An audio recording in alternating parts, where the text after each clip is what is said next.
And in the left corner, I am the indefatigable, ever vigilant, the burning ember in the darkness, your political analyst, Jamarl Thomas.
The body cam footage from the arrest and death. I hear it is not pleasant to watch. You can find it, though, if you want to, if you're trying to figure out what happened there. Again, that was released by the Daily Mail within the last day. Congressional leaders met for the sixth day yesterday, trying to pass a coronavirus bill, the sixth day straight, pardon me. Chuck Schumer says he's optimistic, but the problems there are the same as they ever were. The extent of unemployment benefits granted to American citizens and the extent of grants made to states and local municipalities. In our next story, Michigan, Kansas, and Missouri are holding their primaries today. And in Michigan, Representative Rashida Tlaib is being challenged by one of her rivals from 2018, whereas in Missouri, Rep. William Lacey Clay is defending his seat in a race with progressive activist Cori Bush. Those are just a few of those states. Meanwhile, 4 in 5 Americans are considering homeschooling their kids.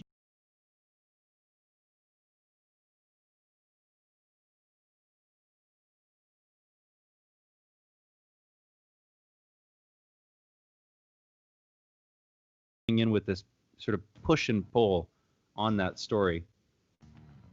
Next story here. In Singapore, electronic tags are currently being put on everyone being quarantined as they travel back into the country. This includes citizens of Singapore. So the idea is if you're coming back home or if you're traveling to Singapore for the first or second or third or however many at the time, they're going to be putting you into quarantine for about a 14-day period while they figure out whether or not you're sick. And this new rule basically requires that people put in quarantine wear a little electronic beacon, like an ankle bracelet kind of thing with a monitor. Just an interesting sort of, push in that event. It makes sense. I'll put it like this. It makes sense that Singapore is the country that is doing this particular kind of action. It just fits in a political, scientific sense or whatever. In our last story today, actually, the World Health Organization has asked Americans not to despair. An official there is saying that although the spread is worse than ever in the United States, that there are tried and true techniques that the American states, individual states, can practice in order to stop the spread of the virus. This is stuff, again, like social distancing, wearing masks, fairly commonly advocated things. So it's just interesting to see this coming out. Also, of course, after Trump has sort of formally withdrawn from the World Health Organization, I wonder if this guy's just making an inroad back to the American state. In any event, those are the headlines. That's the top news. You're listening to Fault Lines with Thomas and Stranahan. And we're going back into it. Jamarl, what's your top priority for today? So I want to talk about why Joe Biden or why Donald Trump has such a hard time hitting Joe Biden. And what I mean by this is, if you look back to 2016, Donald Trump was Teflon. It didn't necessarily matter what attack Hillary Clinton leveled at Donald Trump. The polling always stayed relatively close to one another until you finally get the shock of your life where people are shattered. And of course, the Russian menace is brought in to evade the failure of that team. But that doesn't seem to be the case right now. you would think that Joe Biden has all sorts of defects that could be attacked, and yet not so much. They thought that the cognitive issues would be an attack point. That doesn't seem to be that much of an attack point. And honestly, Joe Biden has not had to do much of anything. I mean, they've even argued at some point that maybe Joe Biden shouldn't even debate Donald Trump. That's how far ahead Joe Biden is in this race. And I've given the problems associated with that in the sense of you have a democratic process, and that democratic process is not there just for Joe Biden to become elected. That process is there so people can get something of a representative shake in regards to them choosing who they want or who they don't want. But this is strange, and not just strange. The question becomes, if he can't lay a hand on Joe Biden, how do you win the race? Right? What chance do you even have of getting to the point of winning the presidency if nothing that you do is laying a glove on your opponent? The reason, though, is straightforward. It's not laying a glove on his opponent because the public does not care about your petty attack points when you have 150,000 people dead. Meaning, if Donald Trump, with all of his presidential energies associated with him in that office, if he would have turned around and said, we're going to get rid of the virus first, the public would have entirely forgiven him for any of the economic carnage. Understand what I'm saying? If Donald Trump would have said, we're going to deal with the virus, we're going to make sure that life and limb is a thing that's protected, we're going to ensure that each and every person who has the virus is covered medically, whether that's just getting the test or, for that matter, the test results. Meaning, even as a Republican, Donald Trump could have taken certain actions that would have buoyed him or bolstered him in this race. This was not a foregone conclusion. Ultimately, instead of the country seeing the President of the United States prioritizing life and limb, they saw a president jumping around the country pretending like the virus wasn't real, attacking Dr. Fauci relentlessly while simultaneously saying that that's not what he was doing, and basically ran a playbook where the economy was more important than pretty much anything else, and got it across to the public that that's what he believed. And now you have the secondary deal where they're trying to come up with some kind of arrangement, and the White House didn't care enough to not wait until the last date before we tripped over the finish line, or you could say the cliff for this. Look, I guess my point is this. When Trump looked at this, if Trump would have dealt with the virus first, the public would have given him a pass on the economy. But because Trump didn't deal with the virus first, Trump is not going to get a pass on the economy or the virus. He fails on both counts. Now, if you are running against a person like that, what do you have to do to win? Basically, the person is strangling themselves with their own tie. Joe Biden is running this race in his basement, and Donald Trump can't lay a glove on him. Joe Biden may have cognitive issues, fair enough, but Trump can't lay a glove on him. And whatever you want to think of the failures and the problems associated with Joe Biden and his candidacy and campaign, Trump still has trouble even laying a glove on him. This is not a foregone conclusion, by the way. And it's not something where you could say that just because Donald Trump is struggling now, that he's going to be out of it forever. That's not really true at all. We've seen all sorts of momentum changes in this election. Just in the context of the Democratic primary, we saw all sorts of momentum changes. And if at some point Trump hits upon the formula of let's make sure people are okay, let's ensure that these bills aren't lingering, let's ensure that we have the things that we need from the standpoint of testing kits and everything else, let's start taking this with the severity and seriousness that it deserves. Let me deal with the fact that so many people have died or so many people have got infected, and that's my fault in some way. Meaning, Donald Trump is still president of the United States. And as such, being in charge of that bully pulpit, he can change this on a dime. Now, whether or not the American public gives him a free pass on it is secondary to whether or not he could start making gains into Joe Biden if he actually started looking and functioning what's in the best interest of the public. My point is the reason that he can't lay a hand on Joe Biden is because he has so many defects that the public is more attentive and focused on the defects You saying that there's all sorts of calamity across the country, and I'm the guy for it. Yeah, but you were also the guy where all of this calamity started, so you can't necessarily use that as an attack point. If you're going to make this argument about law and order and that Joe Biden wants to defund the police, that is patently false, and you will not find anything of Joe Biden saying defund the police. I'm saying that the lies, the mendacity, it doesn't entirely work in a situation where the public is focused on one of your main and key failures. If you didn't have 1,000 people dying a day, maybe Donald Trump's plan, whatever that plan is, works. But that's not where we are. And this is not what people think, oh, this is cute that Donald Trump is saying this or doing that. No, they look at it and say, the president of the United States has failed miserably. Hundreds of thousands of people have died. And many of the people right now say that they are affected, or they know somebody, or they are personally in some way affected by people with COVID-19 in a way that was not there before in the polling. Look, I've argued that Trump is going to lose this election if he doesn't do anything different than what he's doing now.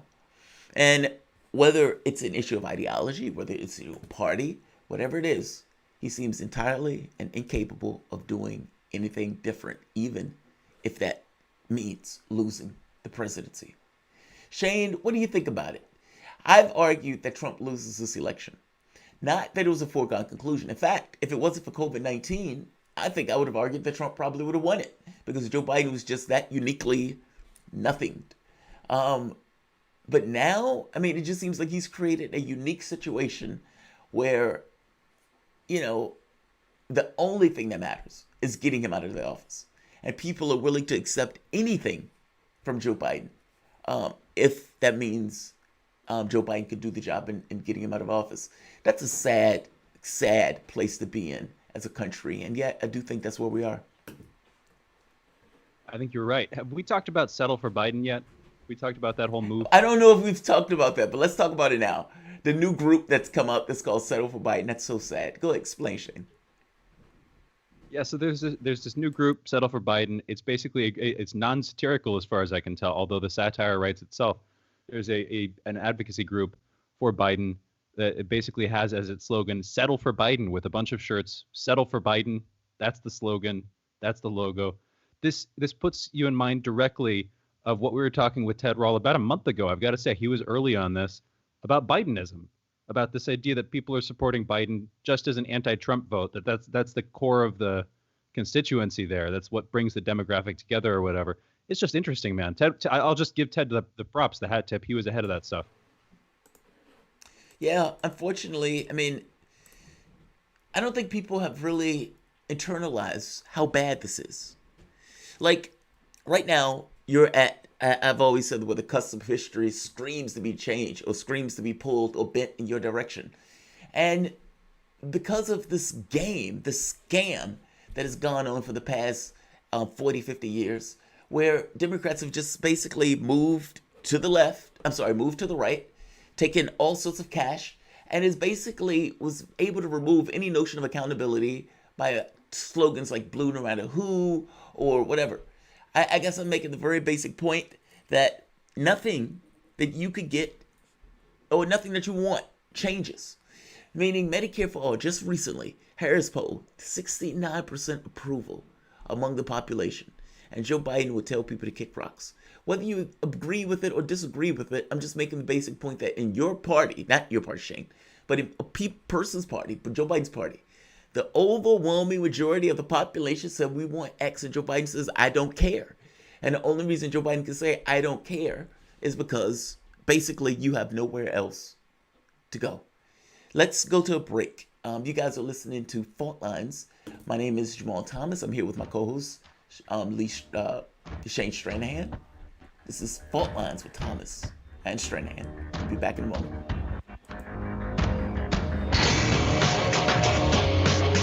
Fault Lines. Tune in Tuesdays to Loud and Clear with Brian Becker for Women in Society with Professor Hannah Dickinson, where we talk about the major issues, challenges, and struggles facing women in all aspects of society. Hannah Dickinson, professor and organizer with the Geneva Women's Assembly, joins the show this Tuesday and every Tuesday on Loud and Clear.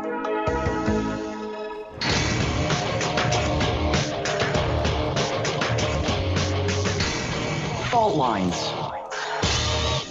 And we're back. You're listening to Fault Lines with Thomas and Stranahan. First and foremost, this segment, we're taking calls. 202-521-1320 is the number to call. Again, 202-521-1320 is the number to call. I'll also tell you where you can find us. Like I mentioned earlier, we're airing on in DC, in the DC area right now. They are the subject of a tropical storm warning, I hear. If you're getting some of those, I hope you're staying safe, staying hunkered down. Yeah, I also still hope down. you can hear us.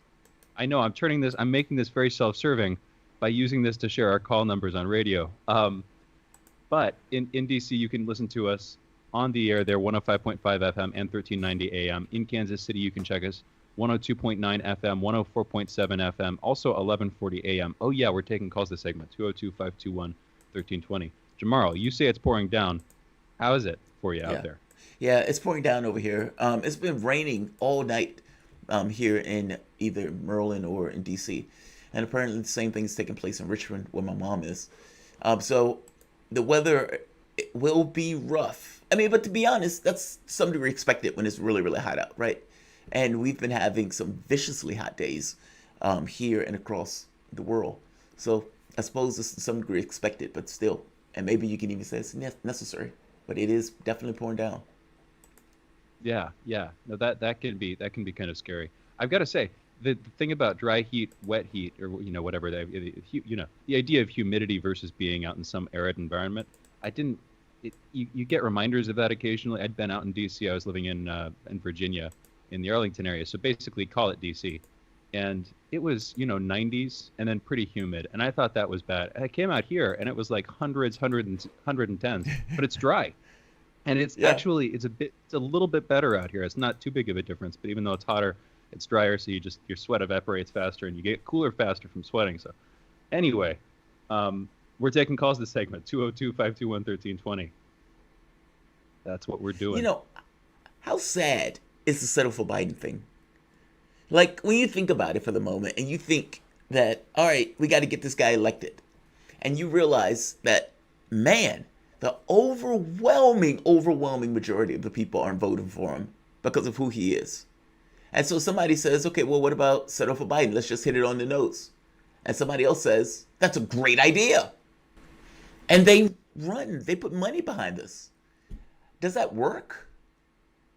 I mean, because it's so on the nose and it's such a recognition of reality, does that work? This is post-irony. We are past irony right now. But, right. No, it's true. I mean, at least this is. You asked, isn't this sad? It is not at all sad. This is hilarious. I find this extremely amusing. But that's sort of beside the point. If I had more in the race, if I had more skin in the game, or I had a stake in the Democratic Party, I would probably find it pretty sad. And sometimes, like you see shadows on the other sides of objects, I see my sadness on the other side of my happiness about how absolutely hilarious this is, but it's ridiculous. I mean, the thing about post-irony, the idea is that there's this sort of tacit thing that you can't say, that nobody really likes this guy in the deeper sense of liking him as a political candidate in his own right. And so to move past that into clarity, at least, is probably good for people psychologically, for the Democrat base. I hope this just accelerates the rate at which the DNC self-implodes and something better is born out of it. We'll see though. I don't know. I mean, like, the very fact that you could run a campaign and you call it settle for Biden gets across something is wrong with your political system. Because honestly, two people are in a race. One guy says, hey, settle for me. What? Are you telling me that you're that bad? Like, you have two people that are so uniquely horrible that one guy just says, look, I accept that both of us are horrible, but settle for me. I'm least worse. I'm the pragmatic option in this race. I find that to be so horrible. Yeah, this is sitcom material. This is comedy TV show material. Not even joking. This is the stuff of that, Wow. Also, TikTok. So Joe Biden has I don't think it's a campaign video out, but it's basically a video where he's attacking and saying he wants to get rid of TikTok and he's not for it. I'm sorry, Chuck Schumer. Chuck Schumer is saying this. This is so wild to me. You have a company that is functioning in the United States, just like companies from all over the world function in the United States. And they are basically forcing the company to sell in order to continue to operate in the United States because they don't like China being behind the company. That's astonishing. Now, people may not see it as astonishing. People might be on this kick of, yeah, let's kick China so, we don't care about it. But strongly consider what we're saying here. The United States, our companies still function in accordance with our state. Meaning, whether you're using Facebook, whether you're using Twitter, those companies would take off stuff that they didn't particularly like Telesur, they would take it off, or Press TV, the Iranian channel thing. They would take those things off in a heartbeat. If you print something that's dealing with Palestinian causes, Facebook has no issue with taking those things off. Meaning, Facebook has no issue in working in accordance with our state. Now, TikTok, where kids are just making these videos and everything else, they flip out. And they flip out in such a way where they use even this as a way of once again finding some reason to attack China. I mean, look, we've done similar things, right? When, for example, Cuba, the Cuban Twitter, when we helped develop a Twitter-esque platform for Cuba with the idea of using it to foment a revolution in the country. This never took off because I think there were only like 30 to 60,000 people that were using it at any particular point. And nobody used it as if it was this kind of main hub of information. So despite the ambitions and the intentions, nothing came of it. The United States is acting as if every product, especially a product like this, that just so happens to be extremely popular, is going to be used for the same reasons. To some degree, this is one of those things of, the sins that you're doing, and so you're kind of concerned about those sins from somebody else. But the TikTok thing seems so ridiculous. It just seems so ridiculous. We have a caller, so let's go to Adam in Colorado. Adam, what's going on? Good morning, you guys. Sorry, just waking up with some coffee, so I may be a little rough. On the TikTok thing, if you think about it, it is a forced tech transfer. What they are doing is the exact thing they're accusing China of doing, which is saying you must give us your technology, and that way we can go ahead and capitalize on it because we just don't like that you have it. Exactly. Well, wait, I think, Adam, I think people need to understand that. Because it would be like if I bought my technology to your company or to your country, I'm in that country, I'm being successful or I've become successful, and then the government of that country says, yeah, I need you to sell that. Now, the U.S. calls itself a capitalist economy, and they wag the finger at any country that does similar items, but in this case, we were perfectly okay with basically saying, hey, that's a nice company you got there. Give it up. I mean, I hope people get the gravity of this. Yeah. I hope people get the gravity of this. Strong arm mob tactics. It's saying that, hey, you want to keep this relationship going, so just go ahead and give us what you have. We'll go ahead and just make it work. Like, that's a sweet car you got there. I wouldn't want anything to happen to it. And so now Microsoft is talking about buying TikTok. Funny enough, they're giving it to Microsoft, and Microsoft has ran everything like this into the ground. Yeah. Sorry, thanks. Nexter, No, you're fine, Adam. Zoom, Thank you for the call, Adam. I appreciate it, man. Shane, yeah, man, it's so bizarre. I mean, we're the United States, capitalist economy, supreme capitalist economy. And I'm not saying that good, bad, or any way in between. I'm just kind of using it as descriptive terms. And the country, we've gotten to the point where we attacked Huawei in the UK, meaning trying to prevent them from that sale. We've attacked the pipeline between Germany and Russia. And we've even attacked countries for trying to buy their own weapon systems. Meaning, when Turkey tries to buy its own weapon systems from Russia because they're cheaper and apparently work just as well, if not better, than American systems, well, the U.S. also bellyaches about that and threatens sanctions even for that. And now you have a similar situation where a country has a successful product in this country, and the response to the U.S. is, yeah, you need to come up off that. Yeah, I mean, we want it under our control. That's exactly. I mean, that's intuitive to pretty much everybody. I think everybody who's listening to this, I'm guessing, most of you would probably agree with that. But it's intuitive to us that America would want to have control of that. And you were asking, I forget exactly what version of the question you were asking, but like, am I getting this wrong? Or is there some other way of interpreting this? Is there some other way of saying this? You were asking that a few minutes ago near the beginning here. You mean in regards to the way they're going along with this? Well, You mean the specifically the way TikTok that thing? that Schumer was advocating for the TikTok buy, that a bunch of people are advocating for some company to buy TikTok. Microsoft right now seems like the company, like obviously that you're saying, that would be buying that. I mean, the CEO came out and was saying maybe mid-September, so September 15th for an acquisition. But I mean, anyway, I think you were asking a question basically, am I getting this right? Is there some other thing? I might have misheard you.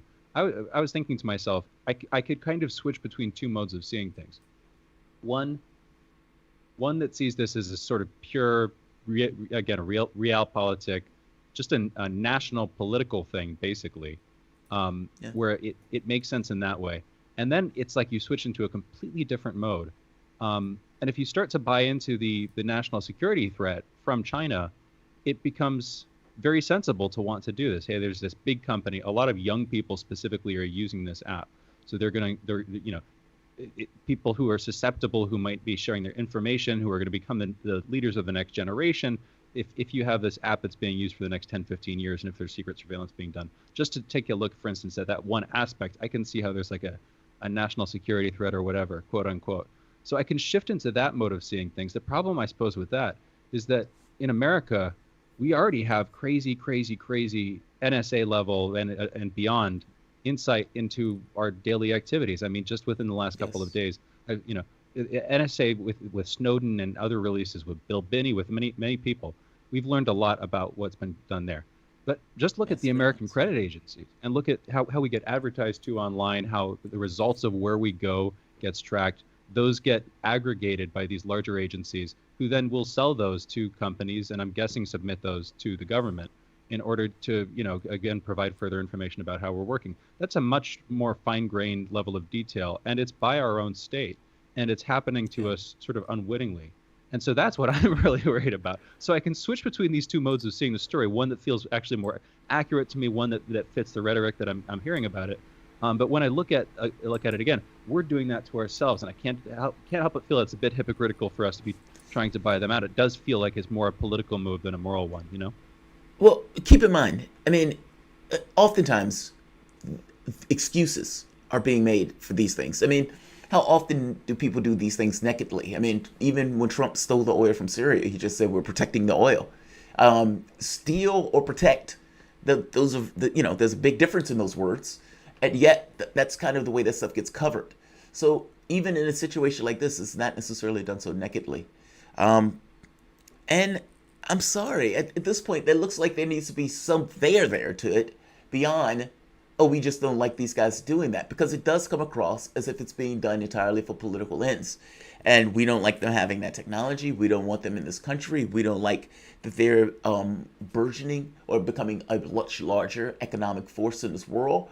And we want to take every opportunity at our disposal to stop them. And it's just, it reeks of that. It reeks of that. But look, let's go to a break. You guys are listening to Fault Lines with Thomas Stranahan. We will be back in a moment.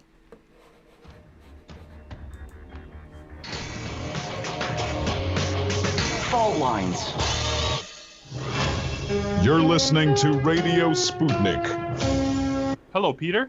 Yep. Peter, we got you scheduled for the interview in a couple of minutes here. I'll patch. Please stay on the line, okay? Actually did. Centuries ago, deadly outbreaks called the Black Death, the plague of Justinian, and the Spanish flu ravaged countries, empires, and whole continents.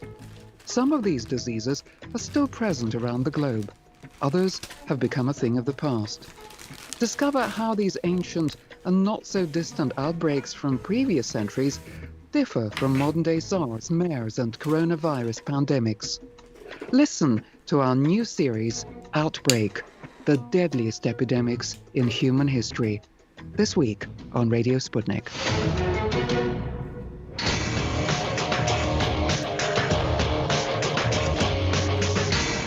Fault lines.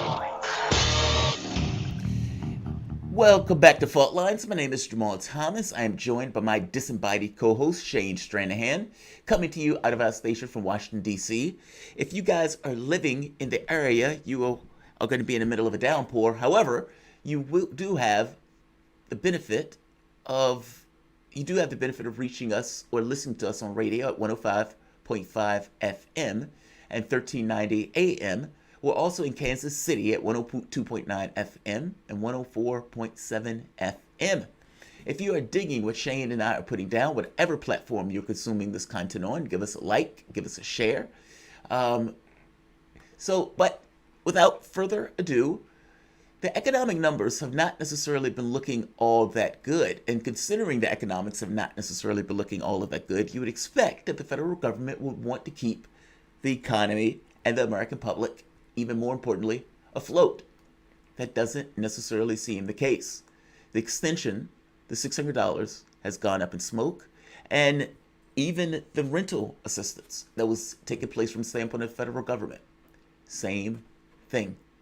To discuss, we're joined by Peter Lavelle, host of Crosstalk on RT and a journalist. Peter, welcome to the show. Thank you for joining us. It's always a pleasure to join you. Absolutely.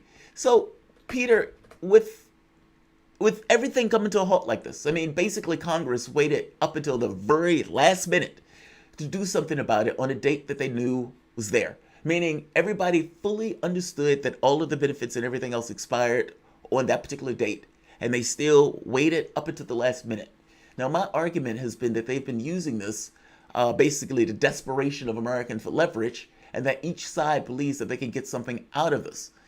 How do you view this? Am I somewhat right in this assessment, or do you think there's a better way to view what is taking place? I don't think it's a game of chicken in that sense, though obviously the Democrats are hoping for the worse the better, obviously, with the election in mind. Because before all this started, and it seems like ancient history now, but back in February, Trump was winning on the economy, okay? And the economy was working for well-to-do people. Working people is a totally different subject, but the perception was the economy was doing well. Well, now it's not, obviously. I'm actually far more cynical. When the first bailout / stimulus was enacted, it was for special interest, moneyed people, some of the richest people in the history of humankind. They were all taken care of. Stock market was saved. So basically, when you look at the GOP, which has basically been infiltrated by libertarians, their work is done. I mean, McConnell is on vacation when there are 40 million individual crises being played out in the United States, and these are working class people. So I think, the donors were satisfied on both sides of the aisle, and so their work is done. I mean, I think I'm so sad to be so cynical, but there's no downside. If the donors are on their side, then who cares, okay? You have the Democratic Party that has abandoned working people. It's extraordinary. And I fault the White House and this president for not seeing this as an open lane to go left of Joe Biden and be the savior of the middle class. He won't do it, and he'll probably lose the election as a result. I thought the same thing, that Joe Biden provided a complete opportunity for Trump to basically move to this left. But he's not. I mean, it's like he's so entangled into a political party, which is weird because Donald Trump, when he got into office, one of the main things is that people didn't think he had those political entanglements like that, where he would be so ideologically rigid. Well, the party hates Donald Trump, with a few minor exceptions that pop up on cable TV. The GOP is not doing anything to help this president. And that's an internal squabble among themselves. No, when I hear out of the White House, well, maybe we should have a tax cut. We have a payroll tax cut. Maybe we should deregulate more. I mean, this is a talking point from the Republican Party for 40 years. I mean, you have to start being imaginative. This is a crisis on the magnitude of the Great Depression, and Congress went on vacation. I mean, you can't make this stuff up. So, I mean, Donald Trump surrounded himself by these people that are economic libertarians, and they don't want to intervene in the economy, though they're more than willing to intervene to help Boeing. They're always willing to help out the Defense Department and defense contractors, but they're not willing to help out on Main Street. And, you know, the equivalent is Barack Obama did not either. Okay, so we can't really blame a party here. It's the political elites and their allegiances to their donors. That's what's in play here. But they know that this is going to have cascading consequences. Meaning, like, if I can't pay my rent, then that person can't pay the money for their particular issue. Or, for that matter, you had, 30 million people who couldn't afford food over the course of the last 7 days? And that's with the $600. And that's with the economic situation, meaning the eviction moratorium from the federal government standpoint. They do know that if those people don't have that $600, they can't buy food, they can't buy essentials, they can't dump that money back into the economy, which was the entire whole point of the stimulus. It just seems like this is shooting themselves in the foot entirely for ideological reasons. Well, of course they know, but the question is, do they care? And that's an entirely different question. Like, go back to the images of Nancy Pelosi being interviewed in her mansion with her $12,000 refrigerator freezer, and she's showing off designer chocolate. Do you think the Speaker of the House is in touch with the average American right now? Of course not. All right? Of course not. See, this is an abdication of responsibility, and the political elites across the board are going to pay a very heavy price. The Democrats say they don't want to do anything piecemeal. Well, that's just nonsense, okay? What they want to do is they want this to all fall in the lap of Donald Trump. Donald Trump is accepting it, and they're going to watch this all collapse. Now, that is gross cynicism on part of the political left. The worse, the better. That's what they want. Now, when the election comes around, we're going to have a very dire economic situation. Would you like to be, if Joe Biden wins, would you like to be the president of the United States at the beginning of a Great Depression? I mean, this is all political games, and the only people that lose are working people. You know, when we talk about renting, you know, there's a moratorium on throwing people out on the street, but there is still forbearance. I mean, these people are going to still have to pay. Even if you're not in your house, you're going to have to pay. They're not even thinking about these things. So all I can say is buckle up and brace for impact, because this is the impact that this is going to have on the psyche of the middle class is going to be devastating, and something that's going to be felt for generations to come. We have to recall how many tens of millions of Americans still were trying to recover from 2008, and now we have it happen again. Look at the Zoomers and the Millennials. Their entire life has been about dealing with one crisis after another. So we're having the economy, the people in the economy, the people element of the economy is unraveling, and in broad daylight for all of us to see and even talk about. Peter, thanks for joining us. This is Shane here. Great to have you. Quick question, actually, coming from our producer Raheem, about the prospect of Trump potentially putting out an executive order, basically to get around both the Republicans and the Democrats with a bill. So potentially putting out an executive order either on the unemployment benefits or on a rent moratorium. Do you have any take on that? Yeah, I mean, he better do it. He better do something. The most important thing for a politician, unfortunately, is not what they do. It's the perception of what they're doing. Donald Trump looks disengaged, detached, and believing that you turn the switch on and we're going to get a V-shaped recovery. That's not going to happen. And Donald Trump, his entire presidency is on the line right now. He's not dealt with the corona pandemic well, and the consequences of the economic consequences of this pandemic are only beginning to be seen. What we could only hope for is a jagged W for the next year at the very, very least. And in the meantime, Trump is going to watch his presidency fade into thin air. I am absolutely in a state of shock why he hasn't gotten on all the networks and he's saying, McConnell isn't going to help me, Pelosi isn't going to help me, I'm signing executive orders, I'm going to unify this country irrespective of your politics, we have to save the middle class. I mean, is that hard to do? Is that something, you know, I think anyone could wrap their head around that. Why hasn't he done it? It might be Stockholm syndrome. He might have Stockholm syndrome in his relationship with the political establishment. And I mean, legitimately, he's been put in there for a couple of years. It seems like most of the progress he's made has come through his engagement, you know, his allegiances with members of the establishment. That just seems to be how it works. Yeah, so, but he gets nothing in return, does he? I mean, when is he going to wake up and realize that? They don't like him. He's surrounded him.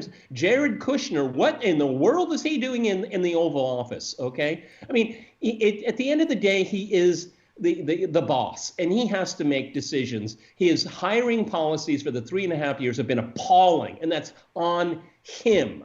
And like I keep stressing, you keep having these libertarians surround you. What would you expect? And you know what? They don't care if this presidency succeeds or not. Okay, that's what's even more pathetic. But Peter, at this point, the libertarians are just the Republicans. I know No, you're not making a very good distinction. So? No, the libertarian. These are the worst people. They're the smallest percentage of people involved in politics with an outsized influence. Okay, no, not all Republicans are libertarians. Okay, most libertarians will call themselves a Republican. I feel you. I understand. It's just that oftentimes when you get into the economic policy and everything else, many of these guys come away with the same assessment: tax cuts. And that was 40 years ago. That's today. This is the Reagan playbook, okay? And everyone has this. Many people have the perception that this has always been the case with the Republican Party. That's not true. It was under the advent of the Reagan administration that the libertarians got a very strong foothold. We need a lot more, gentlemen, than just a tax cut and deregulation. We need an active government response that hits individual Americans now. You know, Nixon and Eisenhower, yes. I mean, I've heard people make the argument that Nixon was the last liberal president, or even Eisenhower saying the New Deal was here to stay, and if you're not ready for it, get out. But it is, right, we have a libertarian economist coming on next. So I'm curious, Peter, if you could explain or have this conversation with Trump to try to get it into his head, how do you do it? I mean, because ultimately I think you're right. You're saying, look, these people are not going to have money to put into the economy. That's on one front. All of these stores are going to end up closing. That's another front. And beyond that point, you should want to make sure people are made whole, especially in an election year when you want to get elected. Do you really think that it really just boils down to the people that are around him that's giving him bad advice? Or is this just who Trump is? I think it could be a mixture of all of those things. I'm really quite astounded. It seems to me that he's just lost the script. I mean, he seems to have lost the narrative. What I would say to him is, Mr. President, the government exists for a purpose, okay? And when there's an emergency, the government is the 911 call, and it's being called now, Mr. President. I really have to feel sorry for these libertarians that wake up in the middle of the night and think, oh my God, someone is making $100 more on unemployment than they would be working. I mean, that kind of person is pathetic, all right?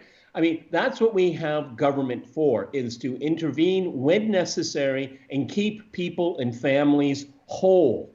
We saw the very poor reaction of the Obama-Biden administration to 2008. Tens of millions of people are still trying to recover from that, and now they get hit in the knees again. I would say, Mr. President, you can do better than Obama, and you can do better than Sleepy Joe. The government, you have a pen and you have a phone. Put it to use. That is the voice of Peter Lavelle. Yeah. We will be joined by him for the next segment, continuing this conversation. He is the host of Crosstalk on RT, an American journalist. Again, Peter Lavelle. We'll be back in a minute. You're listening to Fault Lines with Thomas and Stranahan.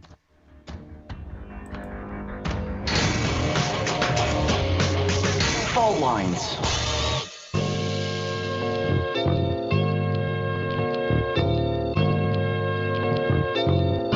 What's the most important hour of the day? It's the Critical Hour with Dr. Wilmer Leon. On this show, we don't just deliver the latest headlines, we divide the real from the fake. Tune in to hear from some of the most brilliant political minds of today, get in-depth news and analysis that goes beyond the surface and dig straight into the details. Set your clock to the Critical Hour for a news perspective unlike any of those other guys. Tune in to the Critical Hour with Dr. Wilmer Leon, weekdays 6 to 7 p.m. Eastern, and catch us on Facebook Live. You're listening to Radio Sputnik.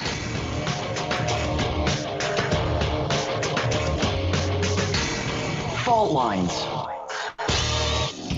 And we're back. You're listening to Fault Lines with Jamarl Thomas and Shane Stranahan. We are joined by Peter Lavelle. He's the host of Crosstalk on RT, an American journalist. You can watch Peter on Crosstalk on RT. You can also follow him on Twitter at PL Crosstalk, just like that. The letters PL and then the two words Crosstalk, just together. PL Crosstalk.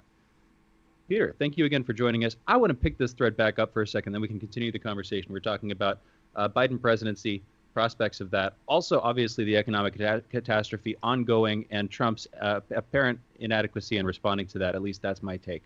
But I wanted to come back to this for a second. Talking about libertarians. So we're going to be having libertarian economist Bob Wenzel on in the next hour. We have libertarians on the show sometimes. And in the spirit of the show, Fault Lines, I thought it would make sense to get into this. You were tracing a lot of America's economic problems, I believe, to the Reagan policies, libertarian economic policies. Could you go into that for a second? What's your problem? What's your beef with the libertarians? Well, my point is that the whole ideology of libertarians is to get rid of government altogether. Okay, I mean that's their core belief, and that's why when I hear have a payroll tax cut. Well, what if you don't have a job? I mean, who cares about a payroll tax cut if you don't have a job? You can't cut zero from zero is zero. Okay, so I mean that doesn't work. Deregulation, certainly. I mean, I'm not completely against deregulation. It's always on a one-off basis. You have to look at it, but that's something that takes a while to move into the economy. I mean, it's like we're dealing with where people have housing crisis in front of them, food security issues in front of them as we speak right now. I mean, talking about these grand macro things you can do. Yeah, it can work into the economy, and it may inflate the stock market, but who cares on Main Street? Most Americans are not invested in the stock market. So I really fault the president for always talking about how well the markets are doing. Who cares? Okay, it's a very elite club of people that do that. Okay, and it's not affecting everyday decisions that people on Main Street have to make. And also, if I were to continue with my advice, is that with this people being unable to pay their mortgages and pay their rent, that's going to start hitting the landlords, and these landlords very often have numerous complexes, buildings, and whatnot, and they owe money to banks themselves, to private equity. I mean, that's going to start building up. Pressure is going to start building up there, and it's going to start impacting the financial system in a very serious way if things are not done immediately, because it'll be a cascade effect. When landlords, large landlords can't pay the bank is going to be in trouble. Private equity, we know how much they apply pressure to people. It's going to get very, very nasty. And I've been watching how the mainstream media is covering this, as if it's, all against all here. I mean, the president, Congress needs to step in and cushion this where people are not thrown out, where eventually they will get most, if not all, of their rent due. I mean, this is going to be complicated. It could be very messy, but you have to have political will. And we started out this interview by talking about the abject lack of political will in Washington to address these issues. But why is there a lack of political will on this? I mean, that's not interesting, right? Like, if you look back at the Great Depression, FDR came in like he was trying to fight back an invading army. I mean, Social Security, unionization benefits, or unionization drives. FDR was astonishing in regards to the way he addressed it. I was listening to the speech. I think it was like last month. You have nothing to fear but fear itself, and then he plows into this ideas of things that they're going to do. The thing is about FDR, and there's a lot of myths about him. FDR became president having really a very standard, at the time, Republican platform. And then you have to remember the election was in November and he was inaugurated in March. Okay, we changed the inauguration date was changed after that. The country had come so deteriorated, he really didn't have a plan. And what did he do? He just said, I'll do anything. Give me ideas. You know, most of the New Deal was struck down by the Supreme Court. But what the popular memory is, and it's correct, is that FDR would try and try and try again until something worked. And you know what the most important thing of the New Deal is that there was compassion. There was the man in the White House said, I'm on your side. And they don't see that with this presidency. And, you know, and Trump is, he likes to trumpet himself, if I can say that, as the great communicator. He's not communicating very well right now. and the stakes could not be higher. So, I mean, I think that we are dealing with something that of the level of the Great Depression. And actually, it could be worse, because in this day and age, people have very high expectations. In the 1930s, government was very, very, very small. At the end of the New Deal and the end of the Second World War, government grew dramatically. So people in those days didn't expect a whole lot. People today expect a whole lot more, and that makes the political stakes so much higher.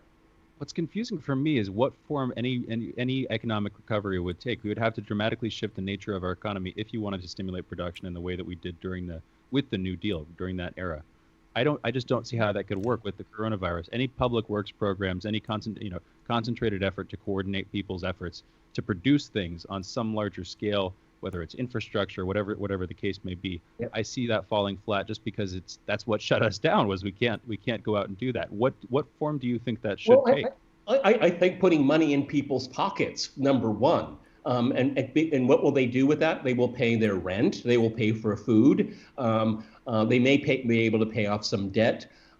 We have to keep the wheels of the economy going. I agree with you completely. That's the problem. Production is way, way down because of the pandemic. But you have to give people some kind of lifeline where they can stay afloat. I'm a conservative. I'm not really big on these things, to be honest with you. But you have to match the actions to the times that we're in right now. And that's why a lot of my friends are very surprised, because I keep saying, why doesn't Trump go to the left of Biden on this? It's an open lane. And as was mentioned in our interview already, it is election year. This is a political issue. So what we need to do is we have to keep people liquid. All right. That's the most important thing we can do until we can see where the plateau is going to be here. And I fault all sides and Dr. Fauci and all the rest of them for over-politicizing this. It's very difficult to understand what is true and what is not true. And that's really a huge disservice to the public right now. That's why you get all these squabblings about masks and all of that, because the media is told so many different stories. And of course, liberal media is doing it very strongly against Donald Trump. So, it muddies the waters. I mean, like all of Europe, where I live in Russia, it's very, very clear what is going on and what the government wants to do. It's certainly not politicized here. Everyone just wants to get through it. And people are being kept whole and making sure they're liquid so they can get through this. Okay, that is the best possible plan. And it's not so difficult if there's the political will to do it. And in the United States, there's no political will, unfortunately. I could see Peter, that. If you combine cash infusions, potentially with coordinated R&D program, a pretty intensive R&D program, largely funded and in some cases administrated, I'm guessing, by the federal government. And that could actually do well to reboot the economy if the R&D is basically how to keep people safe while creating the new industry. I mean, we could effectively become world leaders if we were decisive on that and we were disciplined in our efforts to seek it. What's your take on that, Peter? I absolutely agree. And this is just a a temporary solution. We can, I'd love to come back on and talk about a universal basic income. I think it's a fascinating topic. There is a conservative position on that. But what we need to do is the whole approach would be keep everyone whole, okay? And then as the pandemic dissipates, or we learn how to live with it or get around it, then we take the next step. I think that we have to see the here and now, and what politicians are unable to do that, unfortunately, and everyone else is left holding the bag. I mean, food insecurity, I mean, what a disgrace. In the richest country in the world, and people have food insecurity. When you have people getting into these, going to food banks that have never in their life ever contemplated, ever find themselves in a line at a food bank. I mean, how demoralizing can that be? And it is completely unnecessary. It doesn't need to happen. Peter, I'm curious, I would imagine that you would talk to some of the people who are around you in Russia. What have their perspective been on what was taking place in the U.S. in regards to either COVID-19 or, for that matter, the response of the U.S. government in comparison to the response of their own government? Well, I mean, I talk to people all around the world, and it's almost the reaction is almost uniform. And and this is what they tell me and say: if you had universal health care, you wouldn't have this problem, okay? Because with the exception of Italy, that had a very, very bad experience with it, it was mostly, and Italy has a very high population of elderly people, very high. Europe is very, very old. But all the other countries, I mean, I'll give you, I mean, I hope you know geography pretty well, but I mean, Russia is the largest country in the world. So on one end you have Kaliningrad, and then you have Kamchatka, Vladivostok on the other side. You know what, gentlemen? The medical system is exactly the same from one end of the country to the other. And directives can be sent out and put into effect immediately. There is no debate about it. It is healthcare for all, and it's high quality. And it's as simple as that. Once the authorities would know what they want to do, they just flip the switch and it all is done. I mean, there's no shortage of PPE here. Where I work at RT, if I even sneeze too many times, they say, here's this number, call, doctor will see you immediately. And there's obviously no charge. They care about their workers, okay? Government workers here, they have been furloughed. I mean, we're going to pay up to 80% of your wages and just stay home, okay? We're going to make sure you stay whole and your job will be there when we all come back. These are things that governments are doing around the world, okay? It's not hard. One quick take there before we go. There was an opportunity there for maybe, I believe back in March was when we were hearing about this, maybe April, with the Defense Production Act, the production of ventilators at the time, but this also would have included PPE, also potentially some medical stocks.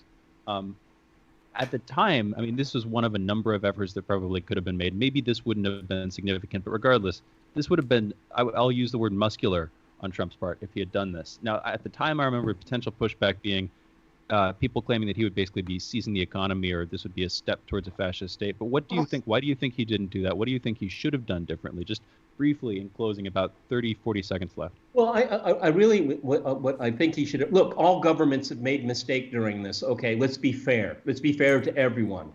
We haven't had a pandemic like this in 100 years.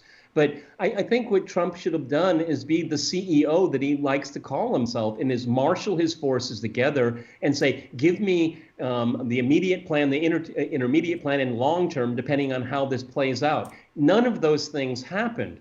And, and this also, you have to remember, this is on the tail end of, dealing with China, where the United States has its supply chains all over the world, particularly in China when it comes to pharmaceuticals. That should have been something that should have been zeroed in immediately. What should have been done, it's really difficult to say, because I want to be fair, and all governments had a hard time adjusting this. Look at the UK, they're still fumbling around.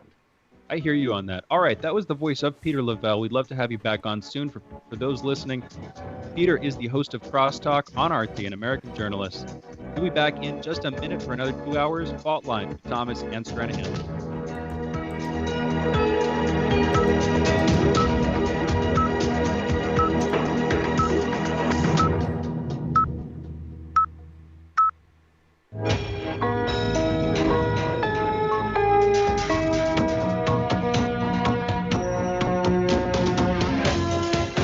You're listening to Radio Sputnik. Telling the untold.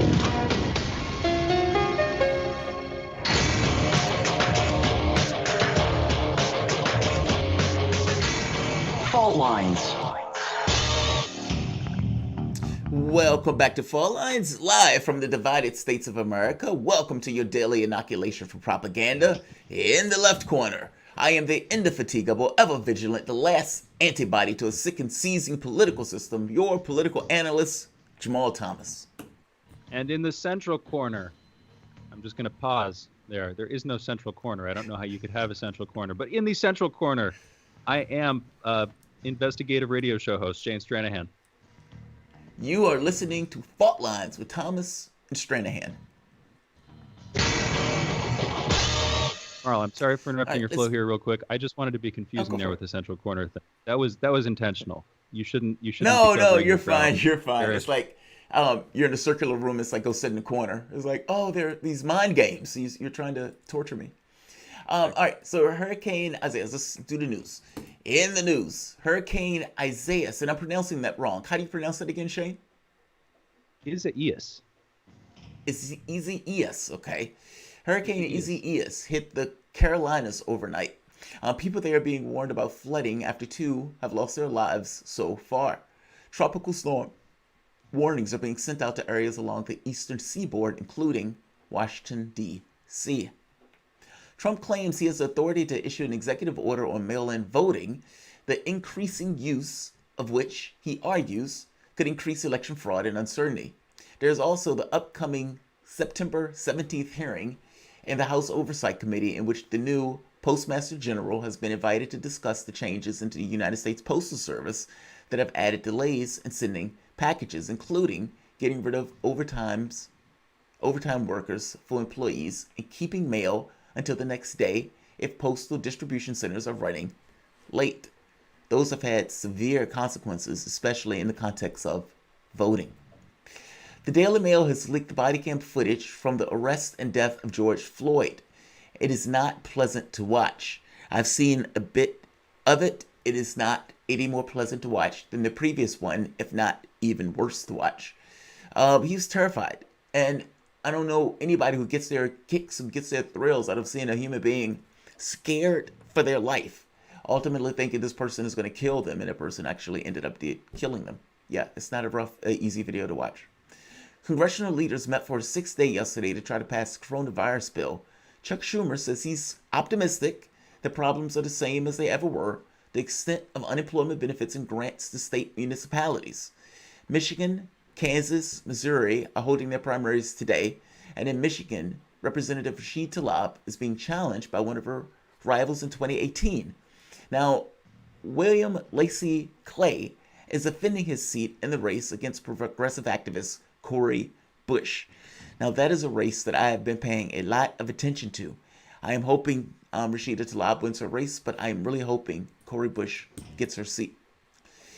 4 in 5 Americans are considering homeschooling their kids this fall, and 25% say they absolutely won't send their kids back to school. Anthony Fauci yesterday also said that schools should reopen. In Singapore, electronic tags are being put on everyone being quarantined as they travel into the country, including citizens of Singapore. And last, the World Health Organization is asking Americans not to despair and says that although the spread is worse than ever, there are tried and true techniques that states can practice in order to stop the spread. I guess they're trying to tell people not to panic. With that, you're caught up with the news. You are listening to Fault Lines with Thomas and Stranahan. You know, I think the saddest part is that I agree with Lavelle. It did not have to be this way. But even as a Republican, even as somebody who didn't necessarily believe that government should expend cash, I never had any doubts that the Republican Party didn't care. That was never really the thing that I was shocked by. In fact, I kind of assumed as such. My assumption, though, my question was always, how much don't they care? If we were in the middle of a crisis, would they come around and take a sane, rational policy with regards to health and human life and safety? And I guess the answer is no. I mean, Mitch McConnell had said that basically a third of the Republicans won't vote for anything. And again, this is not even something that's entirely beneficial to workers. Yes, it's a benefit to workers, but there's also a cascading benefit to other elements of your society because the money that those workers spend is going into somebody else's pocket who also is going to need to spend it. And if those workers are not getting that money to spend and to put it back into the economy, neither are other people who are in the economy. Meaning, if we would have ensured that the public itself was made whole, by extension almost, many of the businesses in your society would have also been made whole. Also, that's not what we did. And because of such, many of these retail companies, many of these things aren't coming back. Many of the cases where people were using to buy food and medication and drugs and whatever, that money is no longer going to be there to spend into the economy, meaning those other shops that was living off that go up in smoke. I don't think they entirely get the cause and effect. And maybe it really does boil down to they don't care about the cause and effect. Their life is okay. And because their life is okay, they believe they can just kind of let that ride. I don't know. I would tell you this, though. The argument for Sanders, meaning Bernie Sanders, doesn't exist without that point of view of the world by Republicans and Democrats. Meaning the very fact that both parties have been captured in this kind of corporate capture way, where despite having two different names of the parties, that basically they agree on the world as the world is, Sanders' argument becomes that much more pressing and that much more euphoric in the context where you have two political parties that are basically snowing the American public. So, I guess you can look at this in two ways. My heart goes out to the people that are being grotesquely injured by the despair that is being ginned up by the political actors in this country. By the same token, I also think that there's a certain degree of potential on the other side of that despair if those people do indeed realize that there are political solutions when they start putting their intent behind the political apparatus and not just letting it just go on its own. Shane, what do you think about any of that? Whatever I thought of the political leaders in this country, I often thought that at the very least there will be some point which they will relent and that good sense will come into play. And as we've gotten further and further into this direction, this far to the right, I don't believe that's true anymore. I don't see signs that that's true anymore. When you have this many people go broke, 30 million people still out of a job, unemployment still going up week after week. And many of the Republicans, 30% are like, no more support. We're done. People got to figure it out on their own. That's a terrifying reality. And I think the public in America needs to reconcile itself with that. They can't just go and say, okay, that's just bad actors. They'll need to go further into that and try to understand how your political system have gotten so ossified, so calcified, so off the reservation, that in a situation where the general welfare of the public is blunt and overt, and even in a mission like that, they fail. Both. Not one or the other, both failed. Because, look, I honestly do think that Democrats wanted to make Trump's situation as bad as it could be, meaning we let Trump be Trump. And so from the standpoint of pushing and trying to ensure that the things are being done right, or to ensure that it goes further into what it needs, not necessarily just kind of what these guys are putting out.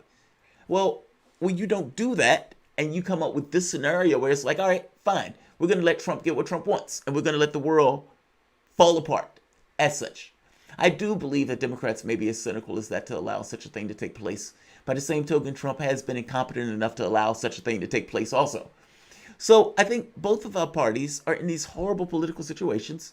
I think the public is looking for a way out, and I don't think there's a voting solution to the problem. And I think that's the thing that concerns me the most, and maybe that's the thing that gives me the slight bit of hope the most. Because maybe if there's no voting solution, maybe a solution will materialize as people start looking for one, and they realize in earnest it is not found at the ballot box.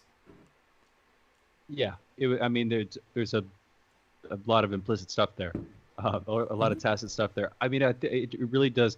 If you're right, and I think you're right, that at least right now the solution isn't going to be voted in. I don't know where the solution is going to come from. if you look at people, And by most the way, that's people, terrifying. well, of course, I mean, kind of, yeah. I mean, one way to look at it is if you can't vote the solution into place, then in some sense your whole political system is busted, because our political system, of course, is based on voting. So from the ground up, if it's like from within that system, it can't fix itself. So you need to go to some deeper level, at least right now. I mean, the other side of this is, and I'll just put this out as this truly is a devil's advocate position, not my position, but another way of looking at this stuff is maybe we're just in a crisis right now and things will naturally recover. Where 10, 15 years from now, once we're done with the COVID, once the military stuff has settled itself out somehow magically, once the current moment has run its course, things will regenerate enough that voting and those kinds of solutions will work. Basically, we'll clear the storm and the ship will be steerable again.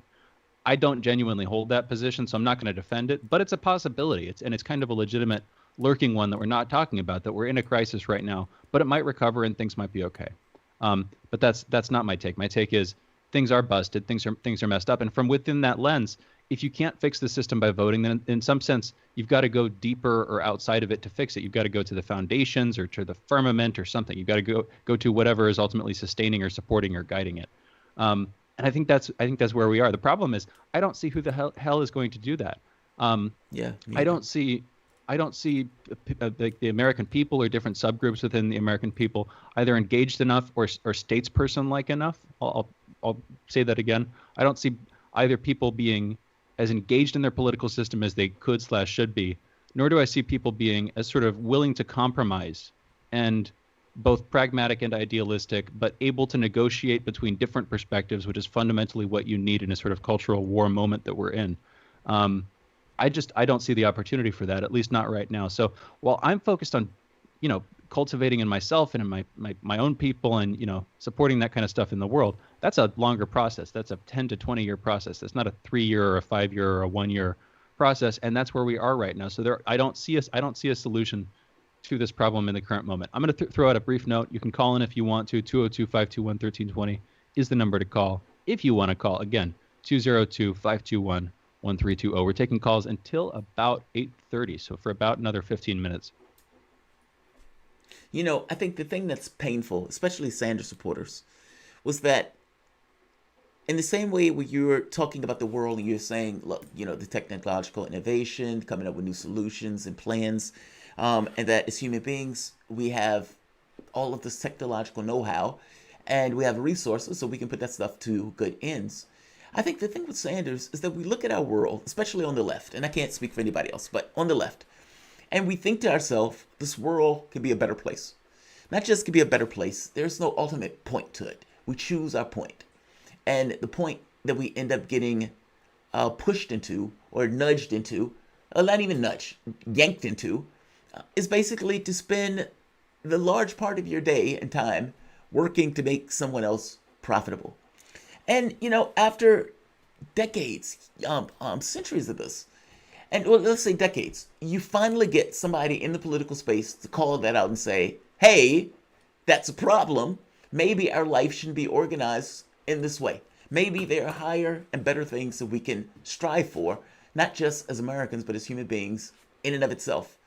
And you get a lot of people that stand up and applaud that somebody is finally saying something outside of them that they feel on a gut level. Meaning they feel this on such a gut-to-bone level and somebody is finally saying it that it reverberates in them. I've argued that the left is the conscience of this nation. And it's for that one specific reason. That when we do look at the world, we look at the world, how can it be a better place? To have that idea to be there and then to be ripped away. And to have it feel like it's being ripped away in a way where Joe Biden ends up being the nominee at a time with 30 million people out of a job. That's depressing on a level that is hard to fathom. And then you have these two going at it and you realize that because of how uniquely bad Trump has been, anybody could have been running this race and winning. Which means that all of those policies that all of those people want, where they said, oh, electability is the thing that matters most, not all of these policies that we care about and that we want, we have to settle for Biden just because they were too terrified of actually voting for what they really wanted. Look, I'll leave this here. Let's jump into the next segment. We're still taking calls. You guys are listening to Fault Lines with Thomas and Stranahan. We'll be back in a moment.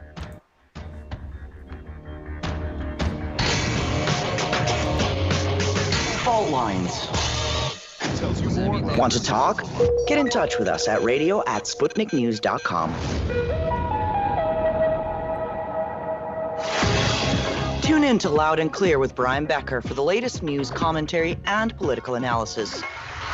What's really behind the political and social crisis gripping the United States and the world? If you're tired of a superficial and shallow reporting from the mainstream media, here's your alternative. Forget the spoon-fed sound bites from pundits who know so little about so much. We deal with real issues. War in the Middle East, the military-industrial complex, U.S.-Russian relations, the rise of China, austerity, mass migration, global warming, and social justice movements in the United States and around the world, and much more. We bring you independent experts, analysts, and activists. Learn what really makes the decision makers take from the boardroom of Wall Street to the West Wing of the White House. Here is where the people fighting for chance speak and are heard loud and clear 5 days a week on Radio Sputnik and SputnikNews.com.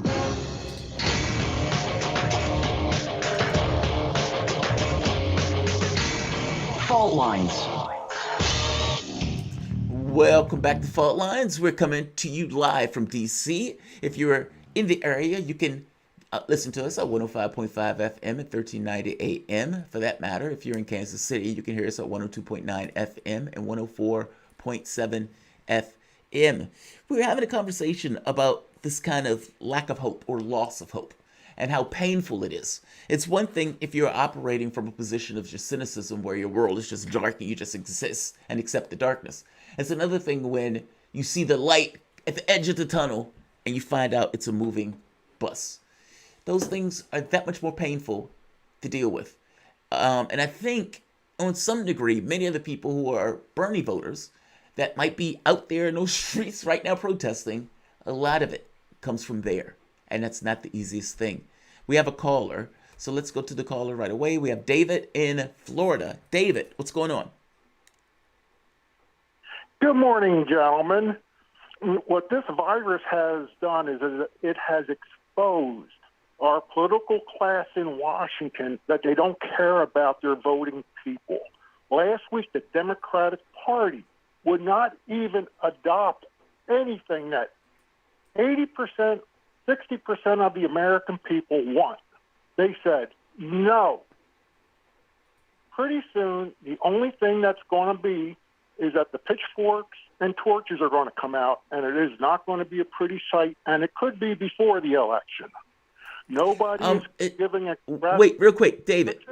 How on? does a pitchfork come out in a situation where they say either vote for Joe Biden, regardless of what Joe Biden does? Joe Biden can say, I'm going to privatize Social Security, or get Trump, or get Tom Cotton, or get Ted Cruz, or et cetera, with 100 other horrible people that can try to entice you or push you into going to Biden.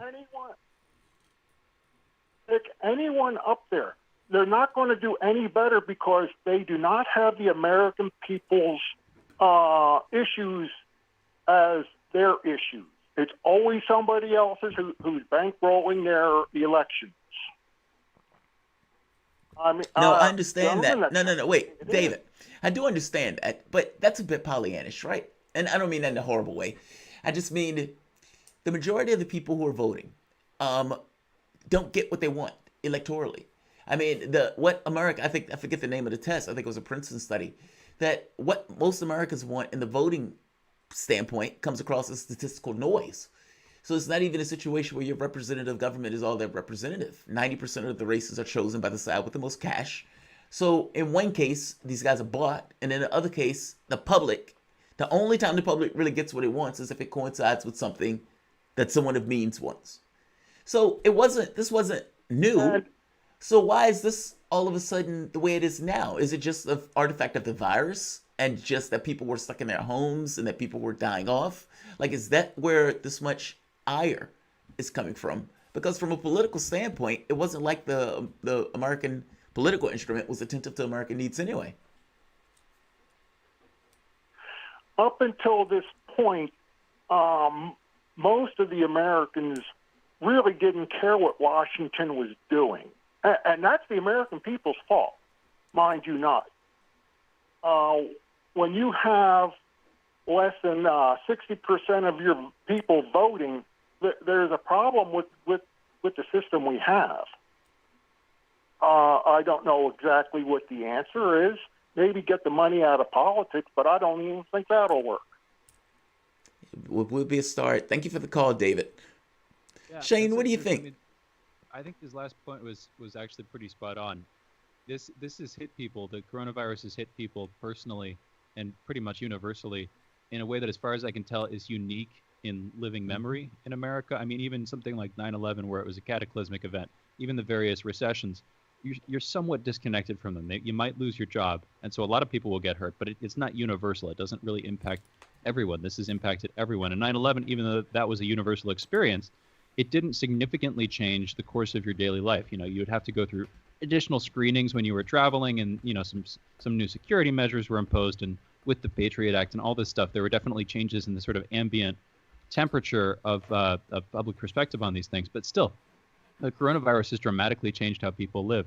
And for us, the fact that it's ongoing, especially looking at the rest of the world, with the United States as the sharp epicenter, the peak, if you were to put it on a chart around the world, by far the most cases, by far the highest death toll. With all that stuff in mind, it's very clear to people, both intuitively, I think, and obviously conceptually too. But I think that the fact that it's intuitive is what makes it emotional. It's intuitive to people that the government has, in a lot of cases, failed them.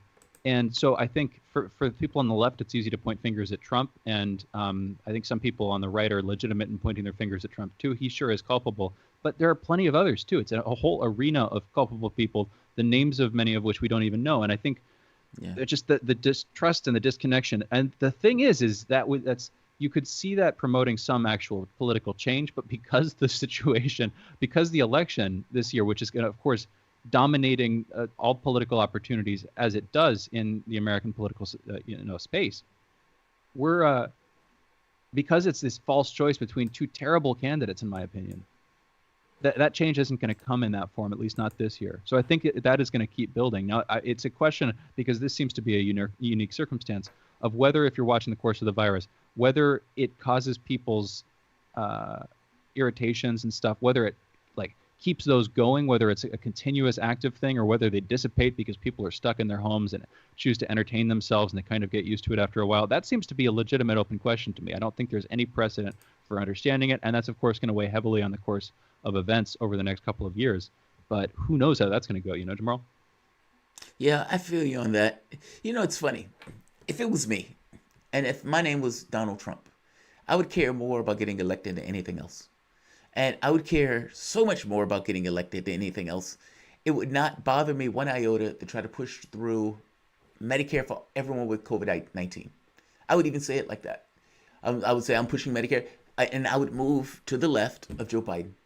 What are you losing in that, right? I mean, what you're doing right now is looking like you're going to lose the election anyway, then what does it matter? I mean, take positions, even if you're running against your own party. Take those positions. It's just it's beneficial. Also, go ahead, Shane. It doesn't seem for him like that's one of his personal pet issues. And so that just starting off, that's the kind of thing where if you're going to do it in just sort of with the second term in mind or something like that, which is in some sense the exact opposite. I mean, you're saying this would help him get elected in his second term. In their second terms, often politicians will go for what they really want, and so there's the opportunity in his second term for Trump to push for something like that. I could see it making him very popular, but it would also be a weird, complete turn on his base. I could see a lot of people. It'd be bizarre. I don't know.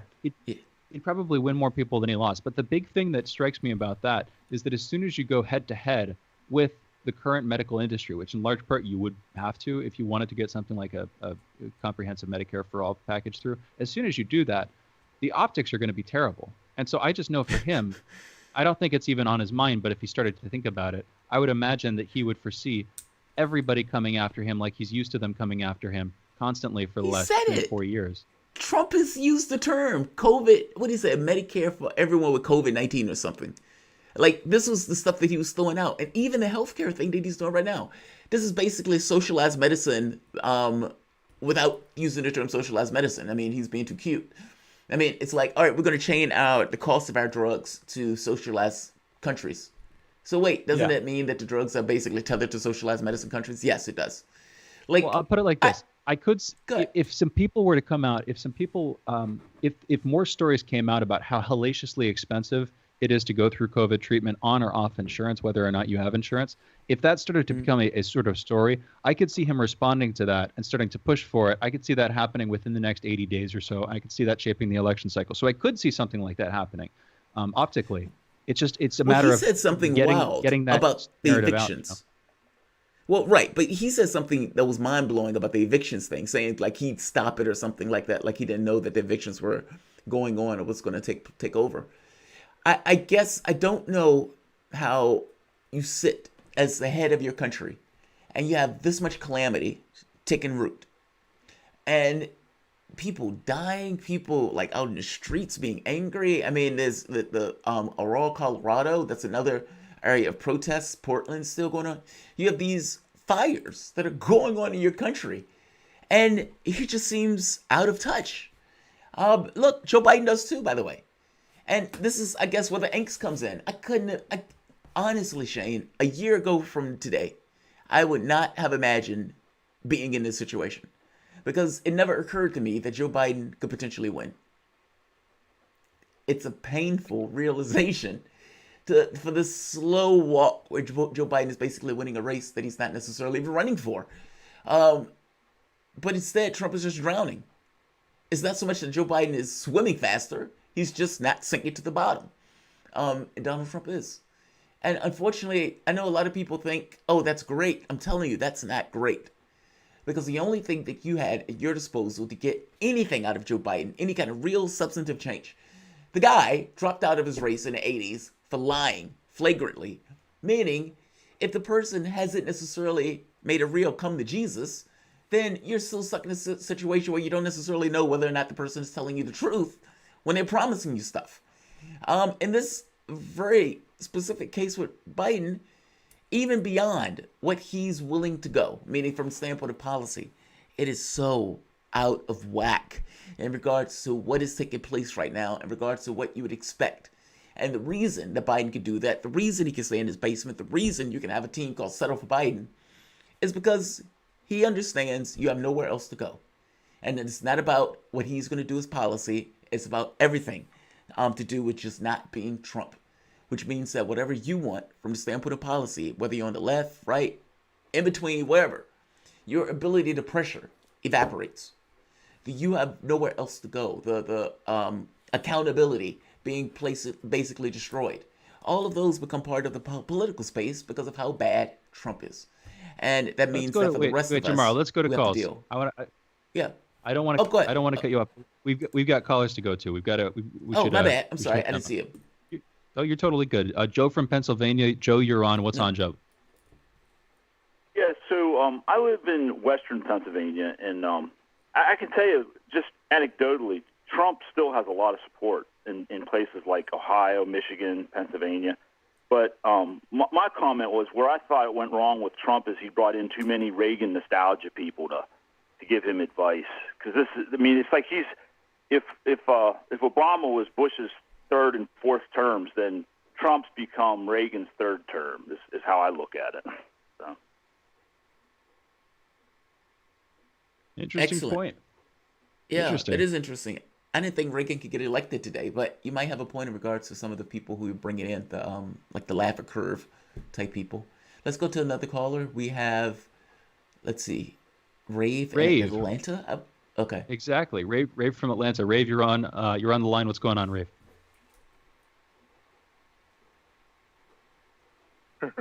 But I kind of wanted to, I guess, make a comment, ask a question based off kind of the line you guys have been following this far. So in a time where we're dealing with some of the most dire circumstances that we've faced ever, like we've not seen, right? Concerning the pandemic and unemployment and the economy just imploding, and the fact that the Republicans obviously don't care and the Democrats are playing political games, so they basically don't care either, in my opinion. Our supposed leaders, say in this case Bernie Sanders, who I was a supporter of, totally like bends the knee and gives out on us, right? We all had this conversation about. I have a little small nerd podcast, right? We talk about collecting toys and stuff like that, but even under current circumstances, we've been talking about this stuff, and we have the conversation about like the protests, and of course everyone says, I don't condone the violence, right? But when I listen to a lot of the media news and stuff like that, and they're totally the corporate media is totally bought. They're totally compromised. So other than outlets like you all, there's no real information being passed to the people. And for the most part, the people that I come in interaction with are so desperate to vote to just give their power away to the Democratic Party and Biden because they're terrified of Trump's tweets. My question is, how then do we see any change coming without the violence? And I'm not, again, as you always have to say, I'm not saying that I support violence, but let's be real. In this country, throughout history, the change has always come from protest or revolution, which also includes violence. So, okay, Rafe, I'm going to have to cut you off because we're going to have to go to the break. But let's definitely hit us back, and we'll try to answer this call either in the next segment or the segment after. You guys are listening to Fault Lines with Thomas and Stranahan. We'll be back in a moment with Bob Wenzel.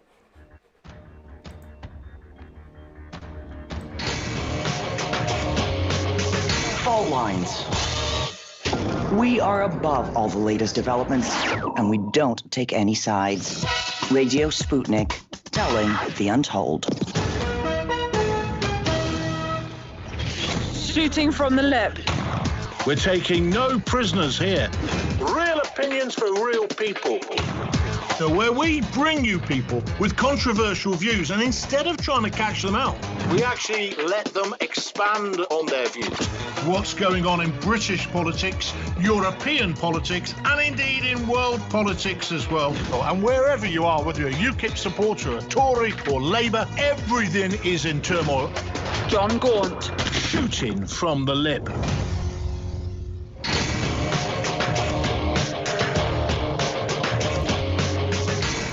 Fault Lines. And we're back. You're listening to Fault Lines with Thomas and Stranahan. We are joined by Robert Wenzel for this segment and the next. Bob Wenzel is an economist, editor, and publisher of TargetLiberty.com, also a writer at EconomicPolicyJournal.com. Real quick, if you want to follow him on Twitter, you can. Wenzel Economics with a W and a Z. Wenzel Economics, just like that. Mr. Wenzel, thank you for joining us this morning. How are you doing? Hey, guys. Doing fine. How are you guys? Good. All right. So I'll start off real quick. What do you think about the unemployment benefits ending? What do you think about the absolute rat race to get something out? How that rat race apparently is compromised by poison thrown asunder between the channels. Anyway, things are not going well in Washington as people try to pass a package. Apparently, it's being delayed. What do you think about the prospects on the other side of this? Where do you think this is going to take our economy and our political economy within the next couple of weeks? Yeah, well, of course, right now it's a political battle between Trump and the Democrats as far as what kind of package will come out and when it will come out. But the real key is to understand that the federal government has no money to pay out any benefits. They're basically going to print the money out of thin air, just like they did with the last round of $1,200 checks and $600 per week unemployment. There is no money. They're just printing it, trillions of dollars. And that is going to be the more long-term problem for the economy in 2021. You're going to see prices explode. You can't print this kind of money, which is on an annualized basis at about 25% right now. Will probably climb higher. And that is not going to be pretty. Not pretty at all. We may have price controls. But the federal I was thinking government. maybe we could get into. No, you know what? Go for it tomorrow. Go ahead, Shane. I was thinking MMT possibly. Maybe we could talk about modern monetary theory, but go for it. We can pick up the conversation. I mean, even going beyond the MMT stuff, the federal government. I can show you the video where Alan Greenspan himself would say it. The federal government can print and buy whatever the federal government needs to buy if it's in dollars. Why are you saying the federal government has no money when the federal government is the production of dollars? Well, what I'm trying to say here is that most people think that when the federal government spends money, that they've got money tucked away in the bank somewhere. Now, technically, they have about 1.7 trillion now, but they'll spend that. But what's really going on is they're printing additional money. I mean, Alan Greenspan was head of the Federal Reserve. He knows you can print any amount of money you want. You could print $100 trillion. Zimbabwe's done that. Many other Germany, when during their hyperinflations, printed huge amounts of money. The idea is that printing money does not increase the supply of goods. It does not increase the supply of services. All it does is create more bidding for the goods and services that are currently in the economy. So, but they're not. Yeah, I mean, but it's not creating. Bob, just to make the point, but it's not. I mean, this is not the government saying, okay, we're going to give everybody $20,000 to go buy a Lamborghini or something. I mean, this is the government basically saying, look, we're going to give you money to keep you at the level where you basically were. And they're going to use that money to buy food and drugs and clothing and medication, etc., like they were always would have. I mean, this is not, I guess what I'm saying is, this is not a situation where there's inflation because there's additional bidding on resources. This is a situation where the resources are already there, and those people just needed to be made whole so they can continue to buy at the level they were already buying. Is that true? Well, there's two things. I mean, you can justify the printing any way you want. What I'm basically saying is, if you print more money, you're going to get more inflation. You're seeing it now in grocery store bills, in food bills. If you go out to the restaurants that are open, restaurateurs will tell you prices are up by 50% and more for the ingredients they have to pay for. The inflation is already here, and it's really fooling people into thinking that there are no consequences to these bailouts when there are serious consequences. Prices are going to explode. They're starting to explode, and that will continue. The only thing that increases the productivity of a country is more production, and the government in many parts of the country has the economy on lockdown. So you're not getting it. You're getting less production, which means less supply, and you're getting more demand in terms of dollars because the government is printing, the Federal Reserve is printing more dollars. So that's a prescription for inflation disaster. It's not by accident that gold is flirting with $2,000 an ounce. That's not an accident. That's because there's a lot of money out there, and if Trump gets his $1,200 check to everybody again, I think a lot of those people are going to be buying gold with it. So we got a major advance coming in gold beyond what it's already done. What do you think? I guess a two-part question here. Why do you think we haven't hit inflation yet? I mean, we've gone through multiple rounds, starting with quantitative easing in 2008. We've gotten the most recent stimulus check, but it seems like every couple of years more money is being infused into the economy. If you're right, it seems like that would have led to inflation already. Why do you think we're not there? And then I suppose the second part is, what do you think would take us there? What do you think would be the breaking point? What would be the straw that breaks the camel's back? Bob? Yeah, that's a very important question. 2008, see, and the Federal Reserve is actually looking at it, and most economists, the way you are. They're saying, okay, well, we didn't have inflation in 2008, so they're not even thinking about the potential for price inflation at this point. But 2008 was different, and it's a little technical. What the Federal Reserve did is they increased the reserves, but a large portion of those reserves ended up as excess reserves back at the Federal Reserve, which means they were not in the economy bidding up prices. So it's sort of like the Fed printed the money and put it in a safe and left it there, but reported, hey, we printed all this money. This time, that part is different. This money is going out to individuals with these $600 per week checks, with the $1,200 checks. And that's being either spent or it's put in the savings bank, but it's money that's in the system. In addition, you had a price collapse with regard to oil, which sort of dampened some inflation that was starting to heat up. But this period is extremely different. The amount of money in the system, not money that's in excess reserves, but in the system is a multiple of what it was in 2008. A completely different period. Plus, on top of this, as I mentioned, you've got a large portion of the economy shut down, which means there's less supply. So it's basic supply and demand. You've got less supply, and you have increased demand in terms of dollars, and that spells inflation. But the inflation is not severe. I mean, and between the inflation versus people not being able to make their ends, the inflation seems to be less of an issue, at least to me. And maybe I'm wrong, and maybe you can explain it. When I look at this, I look at and I say, okay, the federal government doesn't want to do what it's doing right now, meaning it doesn't want to shut things down. It doesn't want to send people cash. It doesn't want to do any of that stuff. But it's under Republican administration doing it because they believe that it is worse to have those companies not being able to make ends meet, or worse for those people not being able to buy the things that they need, which keep the economy afloat.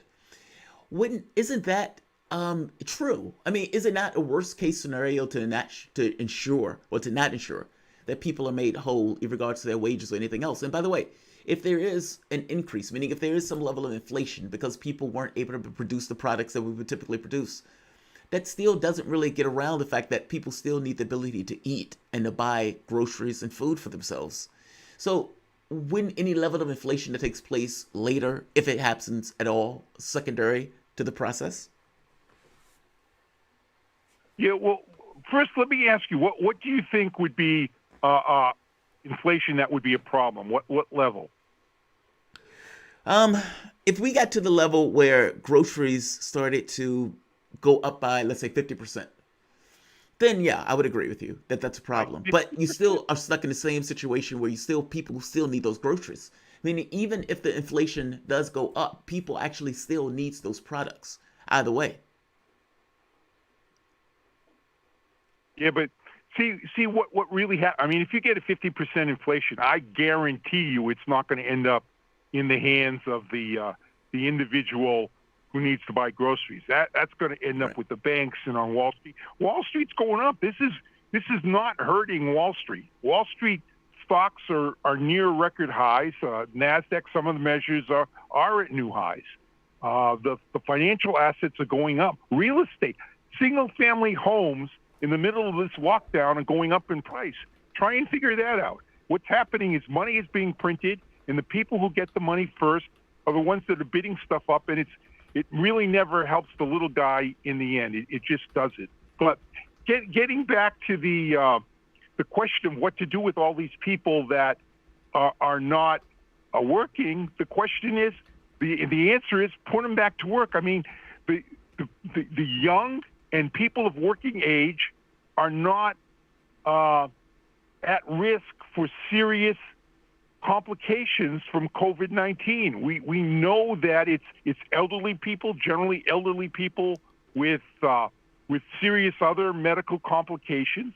They put people in New York with COVID in nursing homes on the order of Governor Cuomo. That killed a lot of people.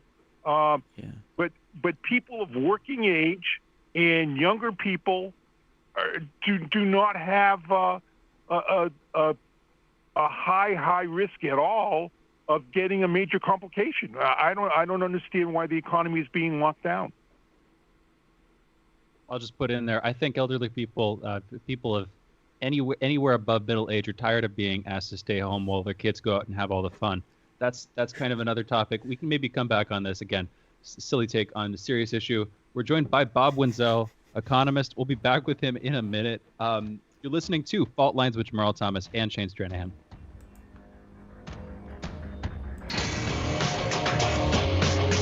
Fault Lines. Feeling kind of blue, but maybe also kind of red, and kind of purple, and kind of alone? You've got a friend on Radio Sputnik. Tune into Political Misfits from 12 to 2 Eastern Time, Monday through Friday, for news, politics, and culture without the two-party bias. Catch us daily on 105.5 in Washington, D.C., or 102.9 or 104.7 in Kansas City. Or find us on Twitter, Facebook, YouTube, Spotify, or wherever you get your news.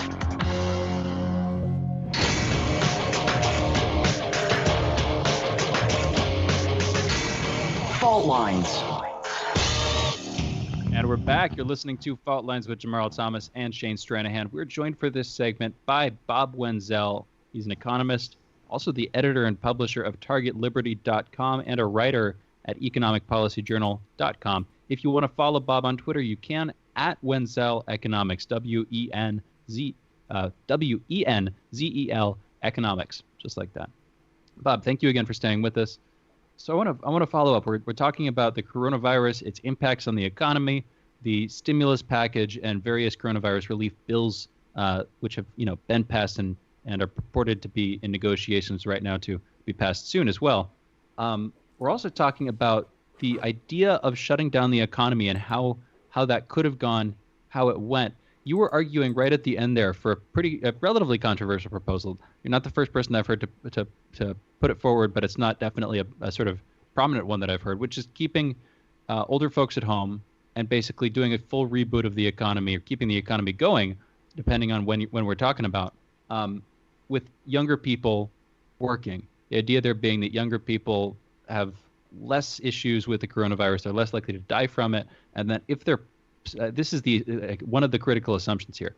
If they can successfully circulate it privately without conveying it to older people or people with immunodeficiencies or people who are otherwise compromised or have comorbidities, if they can do that, then you'll get some beneficial things. You'll likely get something like herd immunity, where a lot of people have immunity to the virus. The problems, I think, are along the way, though.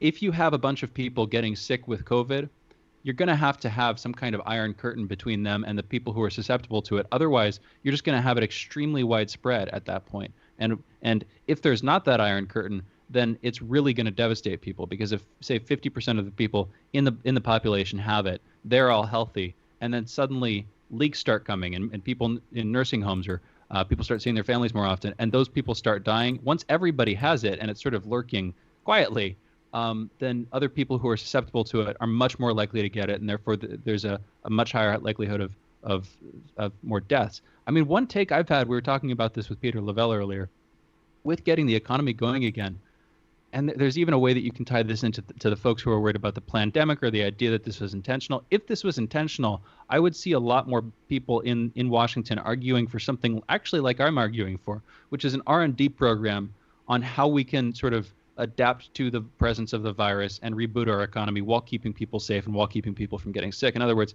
a sort of comprehensive, and this, again, against the libertarian ideology, potentially funded at a federal level and in some cases administered at a federal level. The idea being trying to reopen the economy, doing R&D on how you can do that safely. If that's exactly the kind of thing that the government would be doing if there were a plan, and I'll take it as a weird kind of evidence that because they're not doing that, it's not like this is some pre-orchestrated attempt to take over the world. It's just people fumbling as things have spiraled out of control. But regardless, that's where I think things should go. What's your take on that idea, Bob? Yeah, well, Shane, I mean, that's my thought is that what you have to do is open up the economy, and people who are at risk should shelter themselves. I mean, your point is correct. It would develop herd immunity. The whole thing would be over in a month as far as the virus going through the country. Right now, all the lockdowns are doing is delaying. Remember, the first idea of the lockdowns was to flatten the curve so it would go out over a period. Now that is somehow flipped to the point of, protecting everyone from the virus forever, which you have to wonder how that's going to turn out. Vaccines often take a lot longer than 6 months or 9 months or a year to deliver. So we don't really know what's going on there. Do we just lock down everybody for until there is a virus vaccine, even though there are a lot of viruses that still don't have vaccines, even though they've been around for a very long time. There's no vaccine, for example, for the common flu.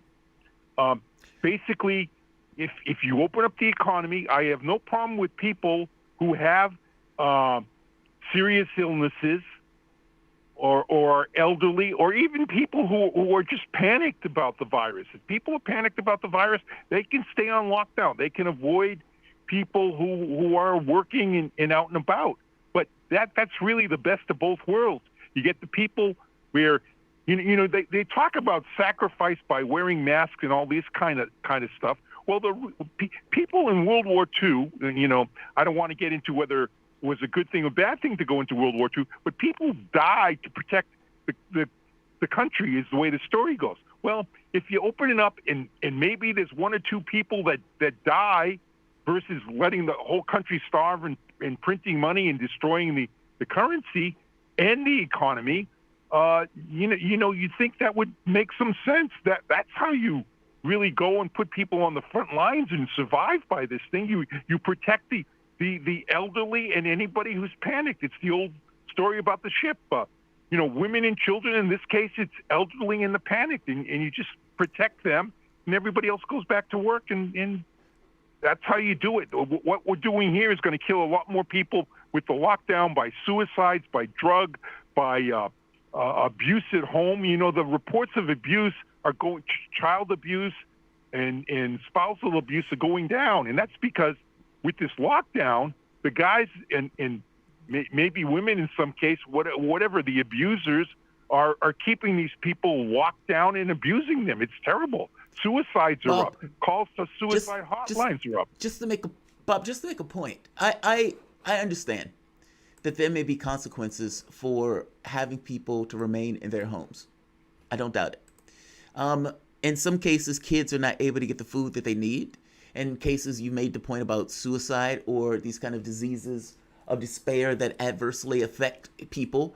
But aren't those issues that are pertinent to the house themselves? And it's not necessarily, meaning if a person is having difficulty feeding their kid and so they send that kid to school, that sounds like a larger issue in your society. Well, let me ask you this. Let's nail it down. If you were talking to Trump, what advice would you have given him in the beginning of all this? To just basically to not shut anything down, or for that matter, to not give any level of resources to the public? The first thing I would have done, I would have told him, and I wrote this back in February, I would have told him to get rid of Fauci, because Fauci is very, very dangerous. He is inconsistent. Someone is yet to write the book, but if they take the quotes from Fauci and his advice, they are so contradictory. They make so little sense. It's remarkable that anybody. Fauci has been right this entire time. He has been the one who's been saying this is going to get worse. This is going to get worse. We're opening the economy too soon, etc. I guess I'm trying to get to the point. Over 150,000 people have died, with over 1,000 dying a day, and it just seems like even if there is inflation. And we don't even know if that's going to be a given, because again, many of the resources that the people are using are resources that they were using just to keep themselves intact anyway. And so it's not like this guy's buying new lobster. This guy's just buying the food that he was getting prior. Now, you can argue that inflation will go up because you don't have as many people producing the products. That may be true, but you still have a problem that those people still need to eat. And so I guess, are you arguing that, no, the government shouldn't have taken any action to deal with this virus? People who wanted to go to work should have continued to go to work, and people who didn't could have, for whatever reason or some ability, somehow stayed away from the job. And I'm asking you basically, how are people going to eat under that scenario? Land of the free and home of the brave. You can do what you want. If you want to lock yourself down, if you want to protect yourself from the virus, I have no objections to that. For whatever reason, whether it's simply a case of panic about the virus, or whether you have serious health problems, lock yourself down. I don't have any problem with that. Yeah, I know, but the jobs aren't going to allow singular individuals to do that. Meaning the moment that the government says, okay, fair enough, people make their own choices, those companies are going to do exactly what those companies did, where they would work with the federal government to ensure that those people don't get unemployment. Or for that matter, where those people, even though they make an individual choice, that individual choice just basically They are poor, they're desperate, they need food, they need to be able to pay for themselves, so they go to work. I guess I'm saying that doesn't entirely work by allowing people to have an individual choice, especially if that individual choice could potentially get other people sick. Well, I mean, if you want to give money to people to keep them on lockdown, I have no objections. People in the United States are very charitable, and I think it's one of the worst things, one of the most evil things that government does is say, well, the only way charity can work is if the government takes it because people won't do it on their own. This country is extremely charitable. People, when some kind of story goes up, when some kind of crowdfunding goes up for anybody in a predicament, the money that flows in is remarkable. And if there are people that don't have the money to survive on a lockdown, well, let's open up charity and see what this country is really about. The idea that government has to come in for charity, I think, is disrespect for the American people. I could see that working on a local level, but I think on a federal or a national level, I don't see how you're going to get that kind of program to fly. You'd have to have, and then the conspiracy theories would start. You'd have to have billionaires. You'd have to have extremely wealthy people who are putting the money up, and then there would be all these questions about what strings are attached. I mean, granted, those are questions that are currently being asked about money given to NGOs and stuff who are handling some of this stuff. So some people are already thinking about that kind of thing, but I don't know. I mean, this is definitely nitpicking on my part, but we do have charitable organizations outside of the government. Government, that's not the monopoly of the government. We can, you can donate to private charities. Sure, they have to incorporate. They have to have that relationship with the government, but it's not like they're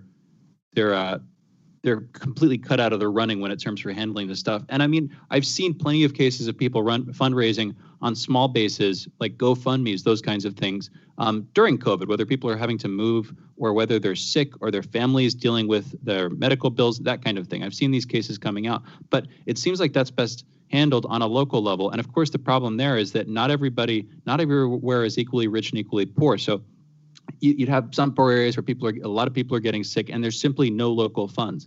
I mean, again, I'm guessing you're probably coming to us with your genuine response, but it's also the pretty hardline libertarian stance here, which is it's not the prerogative of the government to handle this stuff.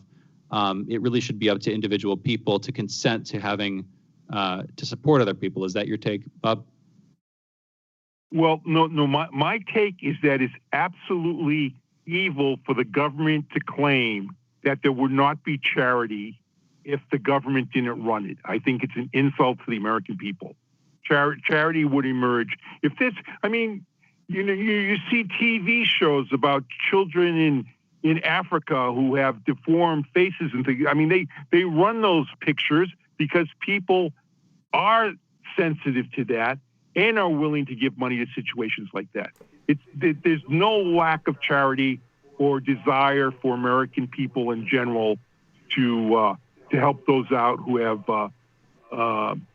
some kind of problem surviving. But that's a big difference between a few people getting together to put money in the charity versus an organized responsibility of the United States government to ensure that the people and the welfare of the population is maintained. Those are drastically different things, and I don't buy for a moment that charities are big enough, or for that matter, are have the institutional authority to do what will be necessary on a huge scale like this. I mean, for God's sake, they were adding refrigerator trucks to the areas in Texas and Arizona because the morgues were filling up so fast because the hospitals couldn't keep up. I mean, that's not a charity doing a good job. That's a government that has an expectation to do its philosophical responsibility to maintain the people are whole. Is that true, or you just don't believe that? About 30 seconds. Well, first of all, I question whether there were refrigerated trucks as morgues in Texas. The deaths aren't climbing like that. But I actually talked to a hotel administrator about this.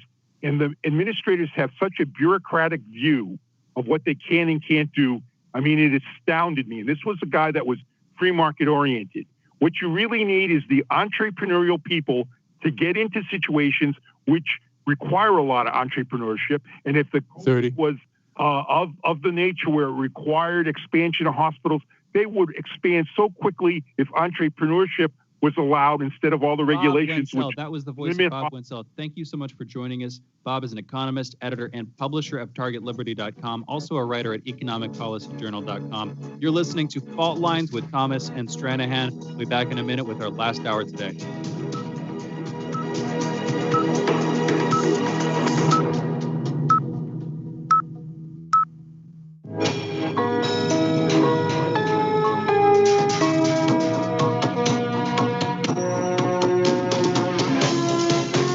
Listening to Radio Sputnik,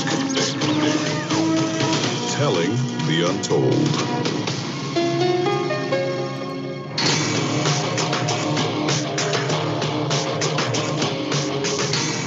Fault Lines. Live from the divided states of America, it is time for the last hour of today's show, the second day this week.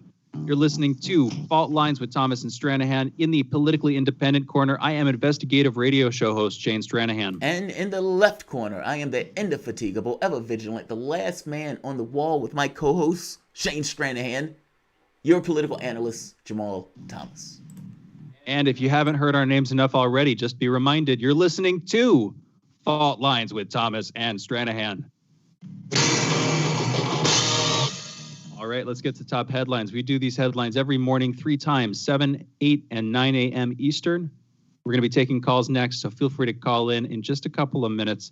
Then at 9:30, pre-warning here, we're going to be playing the second half of a pre-recorded interview with Max Blumenthal. We played the first half back on Friday, so if you haven't heard that, you have time. I think if you rush it, you can go ignore everything that we're saying for the next half hour. Just go straight to YouTube or one of our platforms. Go to Friday. I believe it was played at 9:30 on Friday, too. You can hear the first half, then come back. And again, at 9:30 a.m. Eastern Pacific, we're playing the second half of that interview. And we'll have a few minutes at the end so we can take calls. We'll be talking, but if you want to give us a call at about 9:50 or 9:55 or so, we might be able to get you in there. Just a note.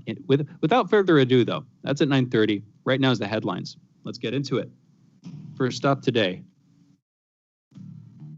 Hurricane Isaias. My pronunciation of this has changed, I think, at least once over the morning. Isaias. I was pronouncing it Isaias. Hurricane Isaias hit the Carolinas overnight. People there are being warned about flooding. 2 have lost their lives so far. That was this morning. Hopefully no more have lost their lives since this morning. That was a couple hours ago. But if flooding has been ongoing, that may be the case. Tropical storm warnings have been sent out to areas further north along the eastern seaboard from the Carolinas. That includes Washington, D.C., the station. From it. For folks in the area, if you're listening on the radio right now, I hope you stay safe, and I hope the rain isn't too serious for you.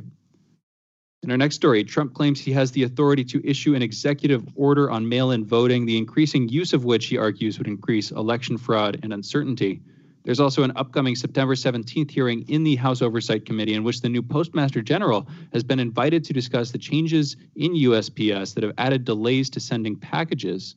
Some of those changes include getting rid of overtime work for employees and keeping mail until the next day if postal distribution centers are running late.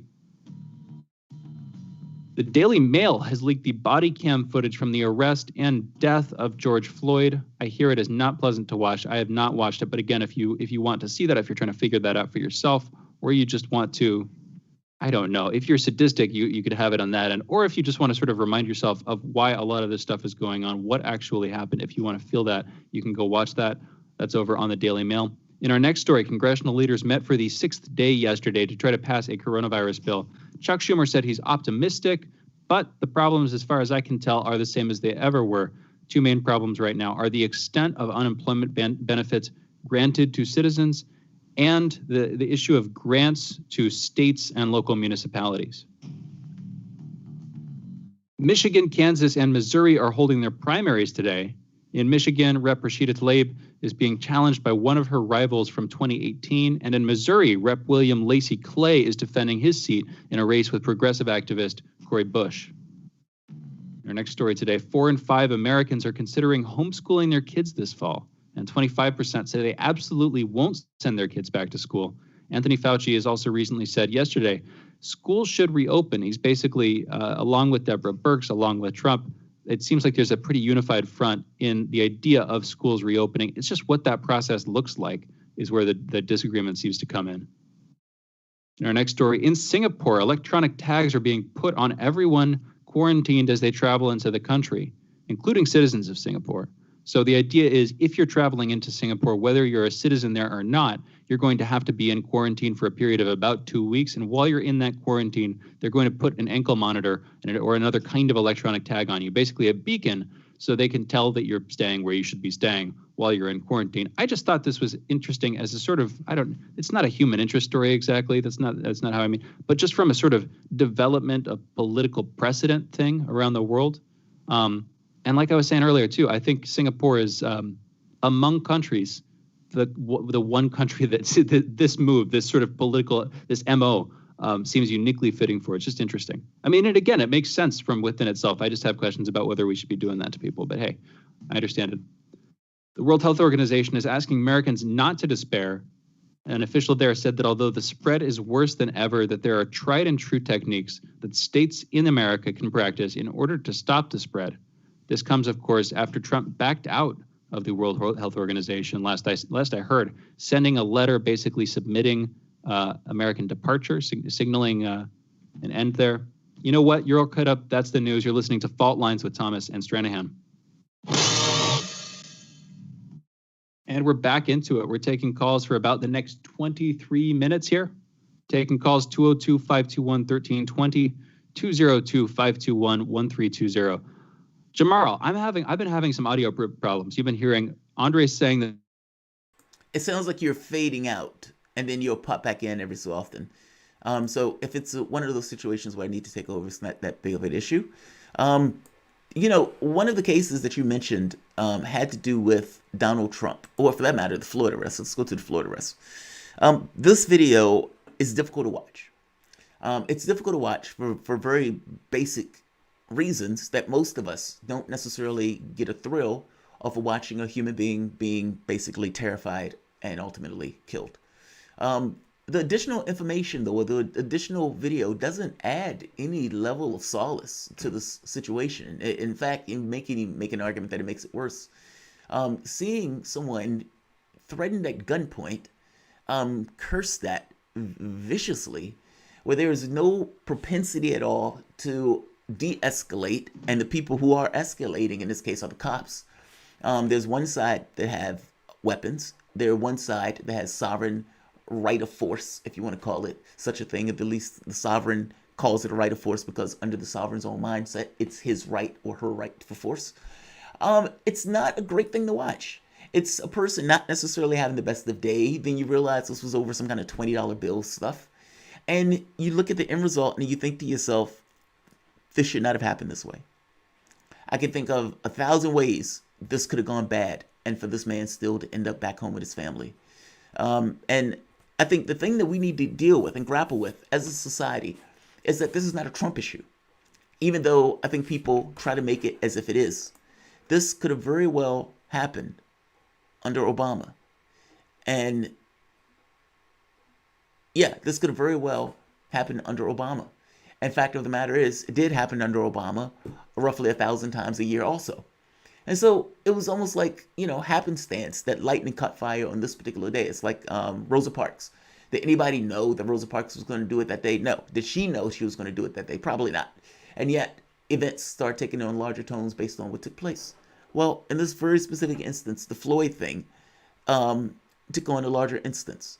And Daily Mail whoever leaked it to them, they basically leaked it out almost immediately so people could see it for themselves. It's unfortunate to say the least. It's unfortunate to say the least. Now, can you hear me okay, Shane? I can hear you. I got dropped out of our call for some reason. When did I cut out? I'm not quite sure. You were talking and all of a sudden it just kind of went silent.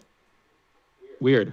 Yeah, no, I don't know what happened there. Weird tech problems for people listening today. I don't think anything subversive is going on. It's just, weird stuff happening. Well, also, I just want to be clear. I don't know what other people's, but I know when it's pouring down raining here, sometimes the signal gets a little flaky.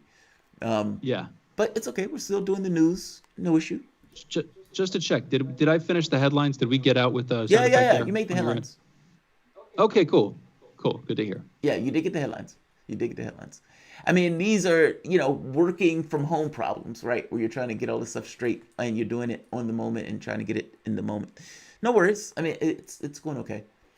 So what do you think Totally. about that, Shane? I mean, like I said, I didn't watch the Floyd video the first time it came out. It took me forever to watch that video. And I didn't watch it because I had an idea of what was already on the video without having to see the video. And after a while, it becomes like torture porn almost. And so I didn't have a huge drive to watch it.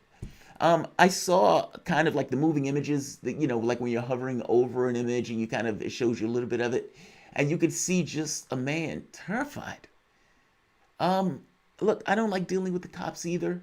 And I think anybody would feel some kind of way if a cop came up to your car with a gun drawn at your head. Like at any particular moment, they can blow your head off. And they have every belief in the world that they're going to walk. That's a terrifying place to be. So, I don't, it's painful to watch. It's painful for this thing to even exist. I guess on some level, maybe people should watch in order to, I guess, get their head right in regards to why people are protesting or why there's so much anger. But you didn't need this video for that. You didn't need this video for that.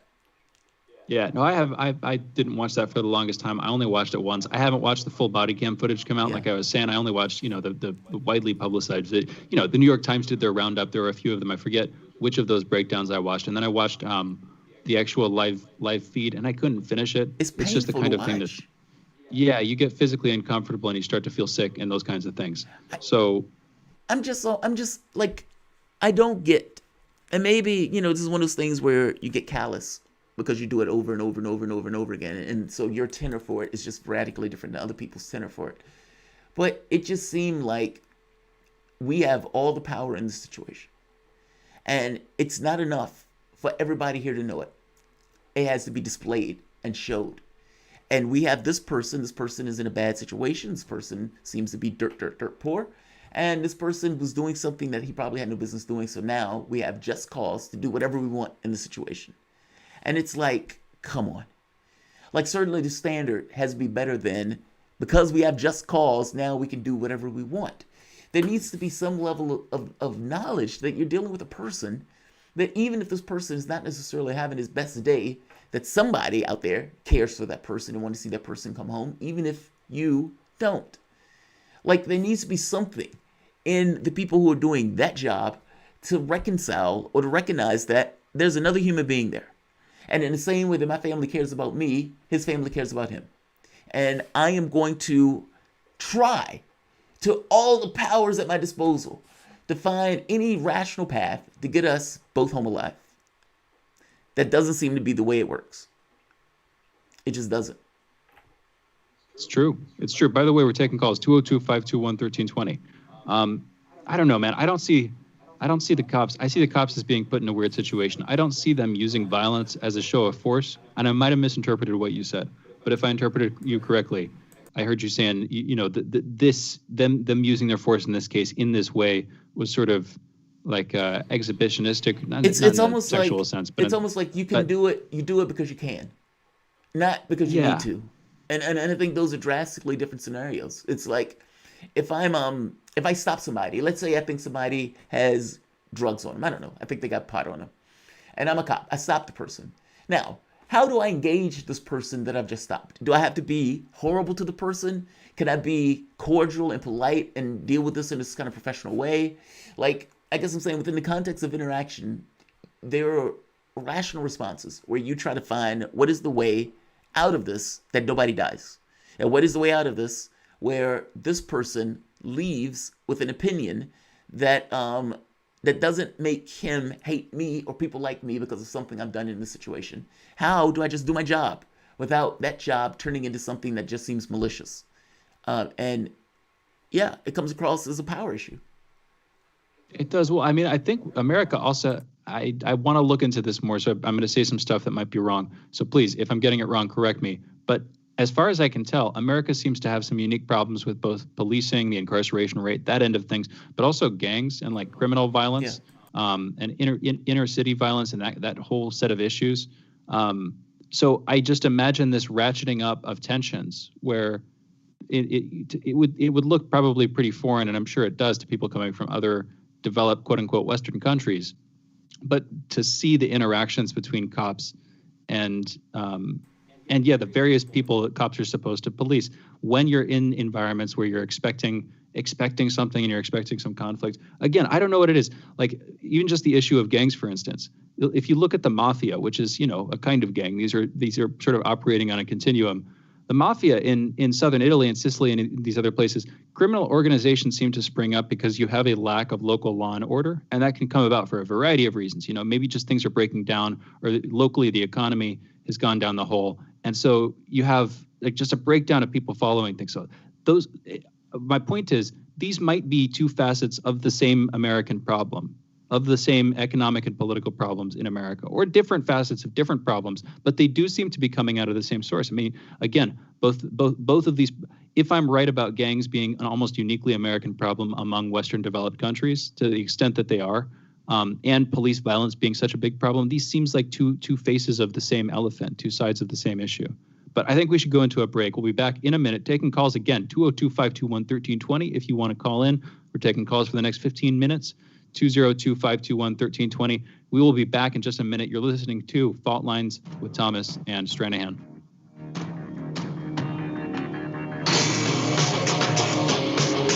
Fault Lines. 24 hours a day, 7 days a week. We give you the most essential information out there. Radio Sputnik, telling the untold.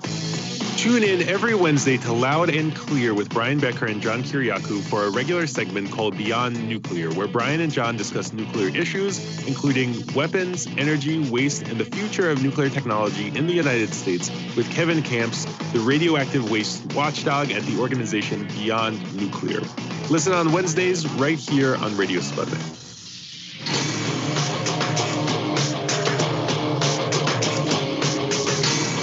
Fault Lines. And we're back. You're listening to Fault Lines with Thomas and Stranahan. We are taking calls this segment again. 202-521-1320 is the number you should call if you want to call us. 202-521-1320. I'll also give you, here's where you can listen to us. If you're in Washington, D.C., you want to catch us on the air, you can, 105.5 FM and 1390 AM. If you're in Kansas City, you can listen to us, 102.9 FM, 104.7 FM, also 1140 AM. If you want to listen to us online, you can there too. Spreaker, Stitcher, iHeartRadio, Apple Music, Spotify. Those are our main audio platforms. We're also broadcasting live on video every day on YouTube and Periscope. On YouTube, just do a search for either Fault Lines Radio or Jamarl Thomas, and you'll find our channels. Jamarl Thomas has his own channel, live with video now, live video of himself, maybe a picture of my head. You can also, of course, on YouTube do a search for Fault Lines Radio. That is the official page. So that we are there, do or die, every day. You can find us.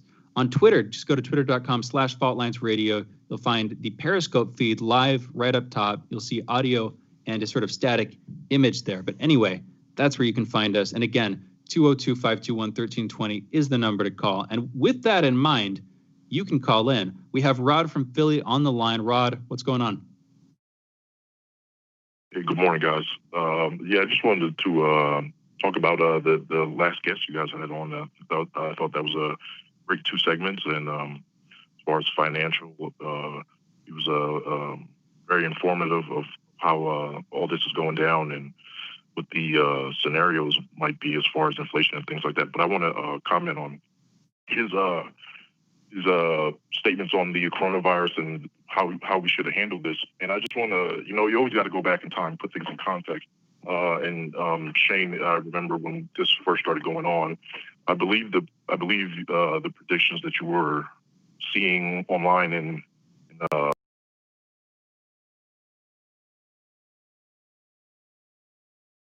went down to like 750. Then I think they stopped around 500,000 for the coronavirus, for the COVID-19. But we've only got 150,000 now until August. From the predictions of before, that's actually amazing. That's great. That's in the in the aspect of the medical outlook of this. Again, I'm a medical professional. I was an EMT for 8 years. I still work on the electronic medical record side of medicine now, so I get to see what I was doing before on the other side, which is a discussion for another day. But that's actually great. But we're still at the morbid phase here in America, because we still are at how many deaths happened yesterday, how many deaths are going to happen today, how many deaths are going to happen next week. That's morbid. I never went to work in 8 years and wanted to know how many people died. Did that patient die last night? Unless they're on critical care, and I wanted them to somehow make it the next day. I never wanted to know how many people died. That's just morbid.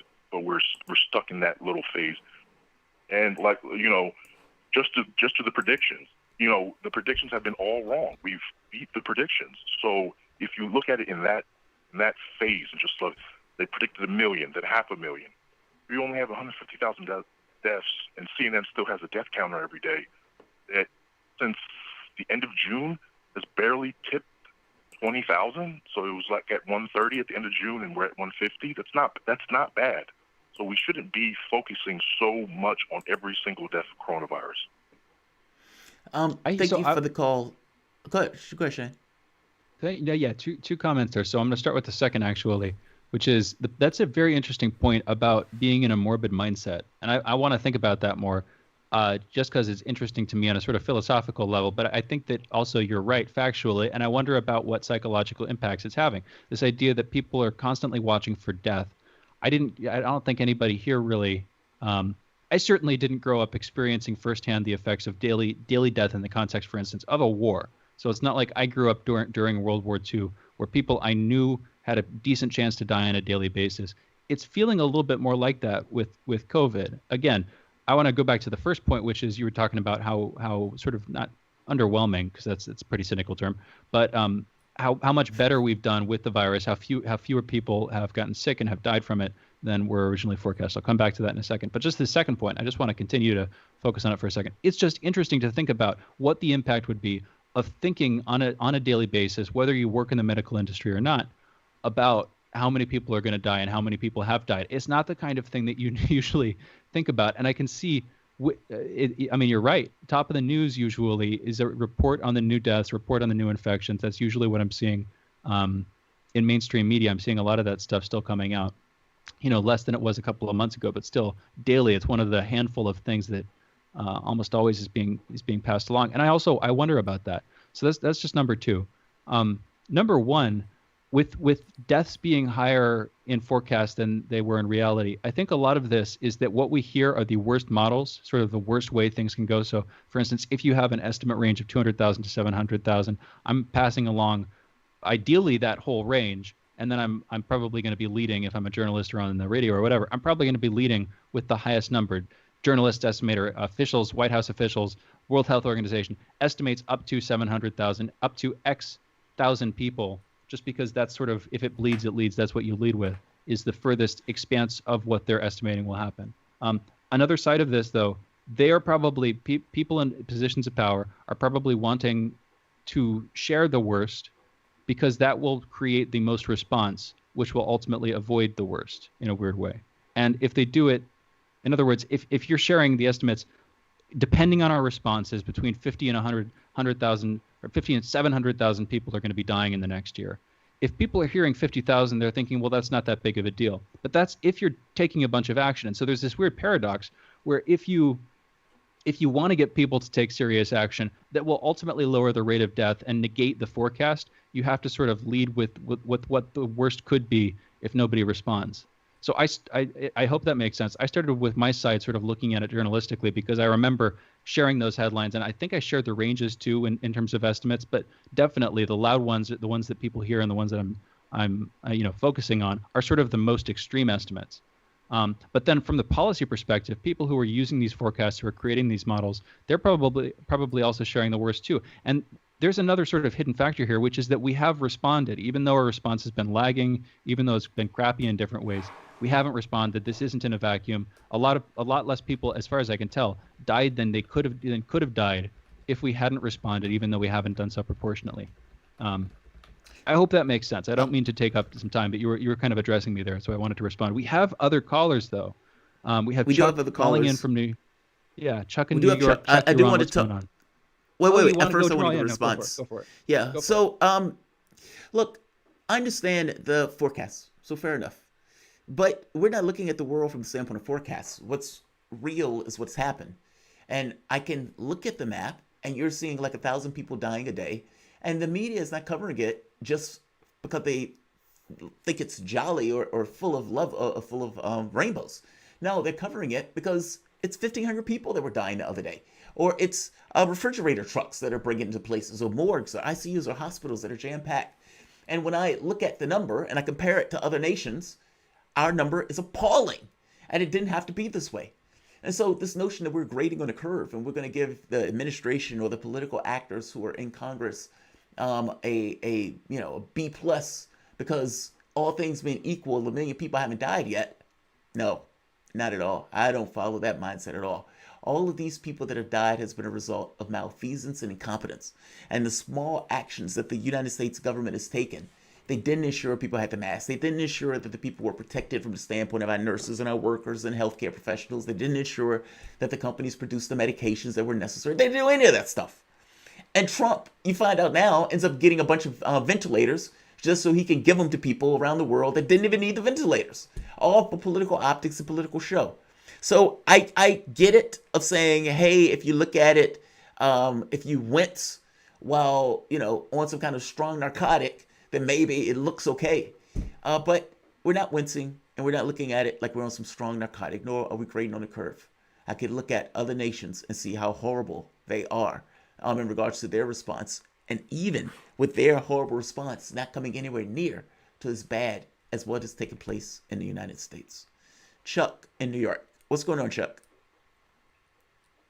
Oh, good morning, gentlemen. I just want to, I think in your headlines you talk about the situation with the Postal Service, but it's so much deeper and impactful on people at this point that the Harris poll did a poll of people's attitudes towards the essential companies, corporations that they used during this pandemic, and out of the 100 corporations that they ranked, the Postal Service was ranked number one as most essential. Secondly, a poll came out from Pew about how they rate government agencies, and by far the Postal Service rates the highest. Now, the Postal Service delivers to 159 million addresses every day. It delivers 1.2 billion medical prescriptions every day. And now there's a financial crisis because of the pandemic, because the Postal Service gets no government funding. It funds itself from the sale of stamps and services. And because the whole economy fell off, income to the Postal Service has fallen off. And in conflict with dealing with that they may be running out of money as early as No, Chuck.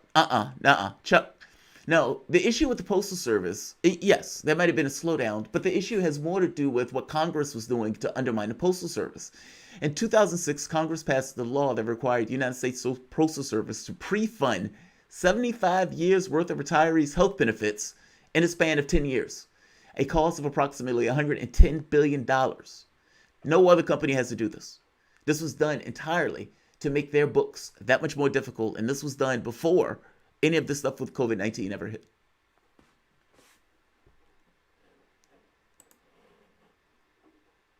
Chuck, are you still there? Okay, Chuck might have been. I think Chuck's Chuck might be gone. Look, the attacks on the Postal Service are ideological. It has nothing to do with whether it's popular. It's an organization that they would prefer private enterprise have its hand. It's like the NHS. All things being equal, conservatives would prefer that private enterprise had access to the companies that the NHS is basically replacing by its very existence. Well, Postal Service, same thing. And so in 2016, when they did this put all sorts of weight and difficulty in the path of the Postal Service.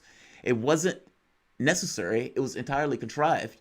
And honestly, the Postal Service is beloved by the American public, but that doesn't matter. And if you can undo it in these kind of squirrely, slimy ways, then the public may not entirely understand what is going on as that Postal Service is being destroyed, despite the fact that the public loves the Postal Service. It is unfortunate, but this is kind of where we are in their attacks on this institution.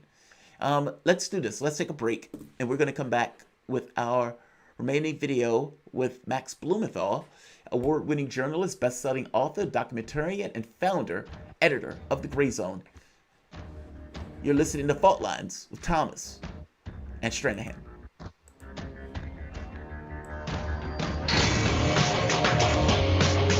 Fault lines. Tough questions are the most powerful weapon we have. As long as you have questions, we'll keep asking.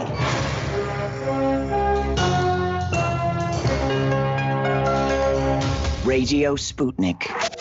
Telling the untold. Are you bored? Are you lonely? Do you need a hug? Well, we can't give you that, but we can keep you up to date on Radio Sputnik.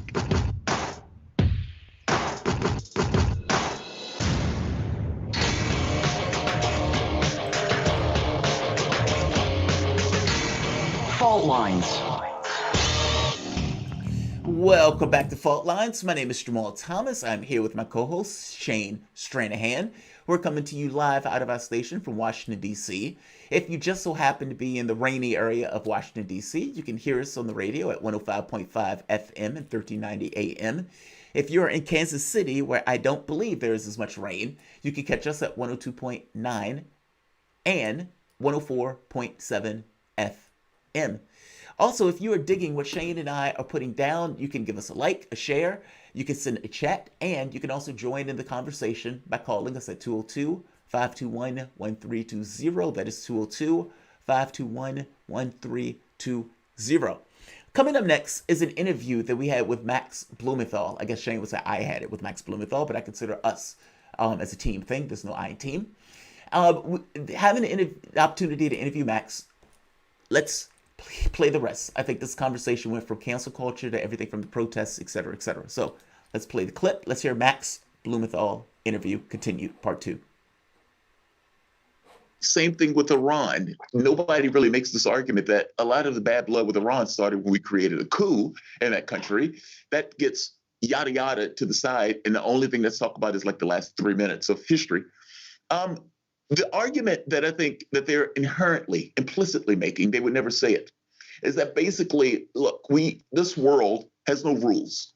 And as it has no rules, we have to dominate, because if we don't dominate, we will be dominated. And there is nothing that could come out of the ether for the cosmic beings of sorts that will prevent us or prevent that reality from happening. Meaning, if we don't rule, one of the other countries will, and we may not necessarily like what takes place under those countries. Now, is there a legitimacy to that argument, or is that argument a self-serving argument that's just there entirely for the point of being able to take this kind of foreign policy of brinksmanship across the world? That's a great question, and it really is a self-serving perspective that is a projection of the imperialist American outlook, and really an outlook that derives from the white supremacist settler colonial origins of this country. It was projected onto the Soviet Union by George Kennan, who was Truman's national security advisor when he basically conceived the new Cold War through the National Security Order number 68, which held that the Soviet Union had the intention to conquer the world and was hostile and intent on making war with the United States, when the Soviet Union in reality was bunkered, had been consistently under siege, and only sought the ability to have a sphere of influence.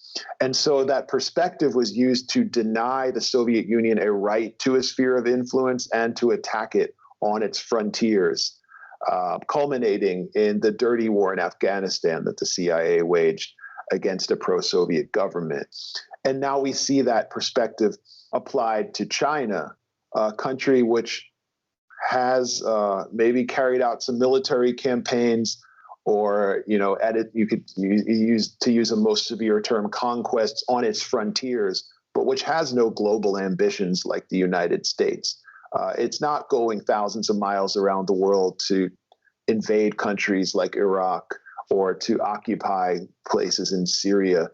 It's working with other countries through peaceable means like the Belt and Road Initiative.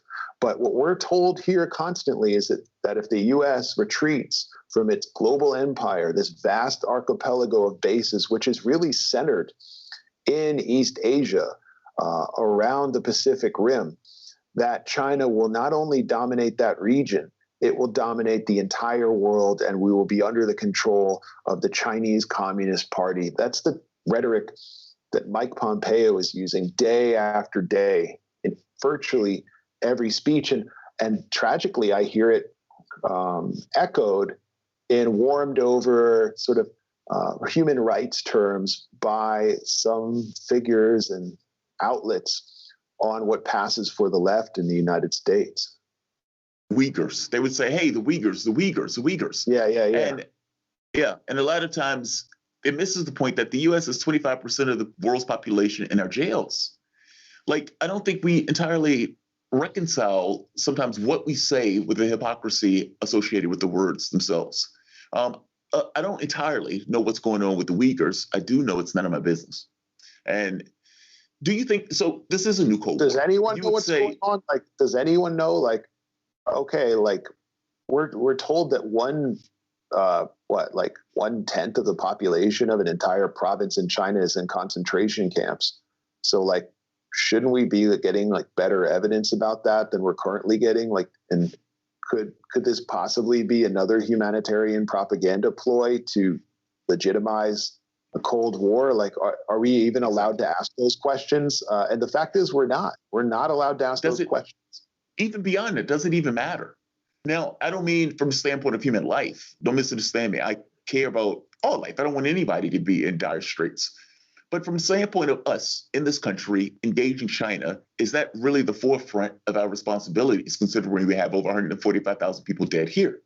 Like, I guess I'm saying on order priorities, it seems like this is something that's just put up in order to create a reason for hostility as opposed to a thing unto itself. I mean, do any of the people who talk about Uyghurs all the time care about the fact that the population that is fortunately in prison for petty crimes and basically for being poor are Black Americans, that we basically have, racial gulags for the poor across this country, and that the population there is much higher than what we're told in the most propagandistic interpretation of the situation in northwestern China is their quote-unquote concentration camp population. Like, they never talk about what's happening in our own backyard, which is real and which I've seen up close and personal. It's almost, and it just shows you how disingenuous they are.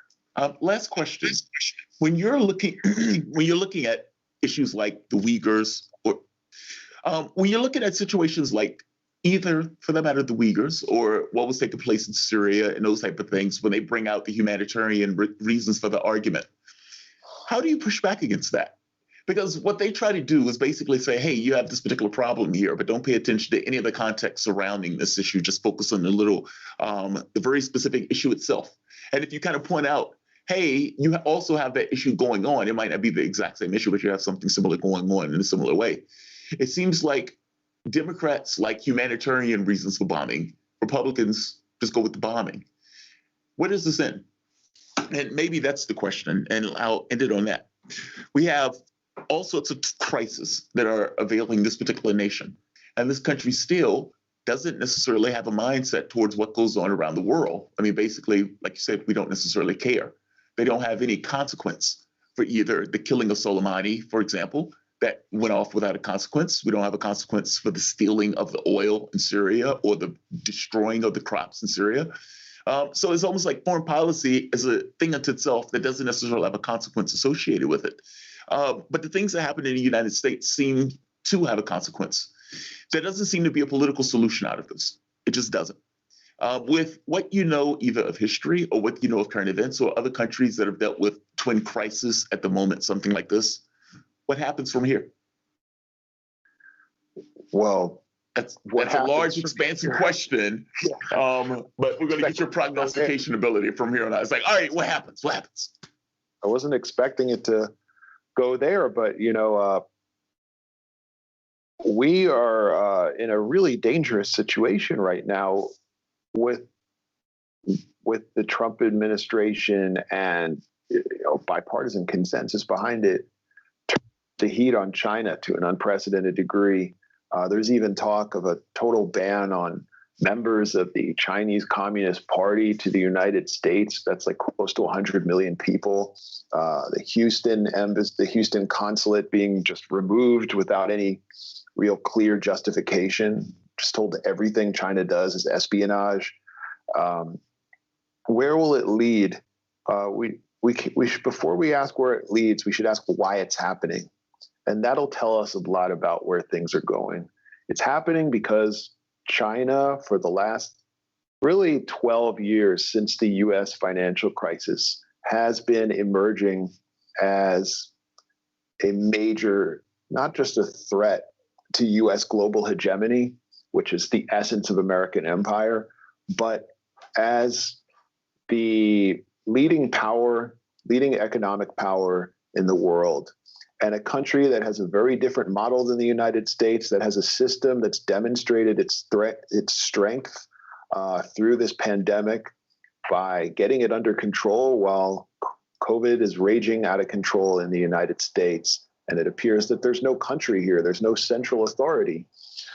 It's a country in China that holds the promise of a multilateral, multipolar world order that truly believes through its system in the principle of non-interference, and which is also supportive of traditionally third world countries, including those that have socialist governments. It's been supportive of Venezuela throughout this pandemic, and since the U.S. has attempted to topple its government in a coup in a very principled way.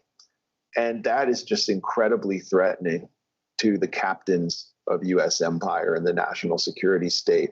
And so the U.S. is going all out to try to hold off the inevitable being China's development. And I don't think that it's going to be possible unless the U.S. does something crazy, like a war around the South China Sea. I don't see it as possible. So what's going to happen next? That's a good question. Brinksmanship. I mean, because they are ramping up this stuff, like in regards to the rhetoric against China and even the military exercises in the South China Sea.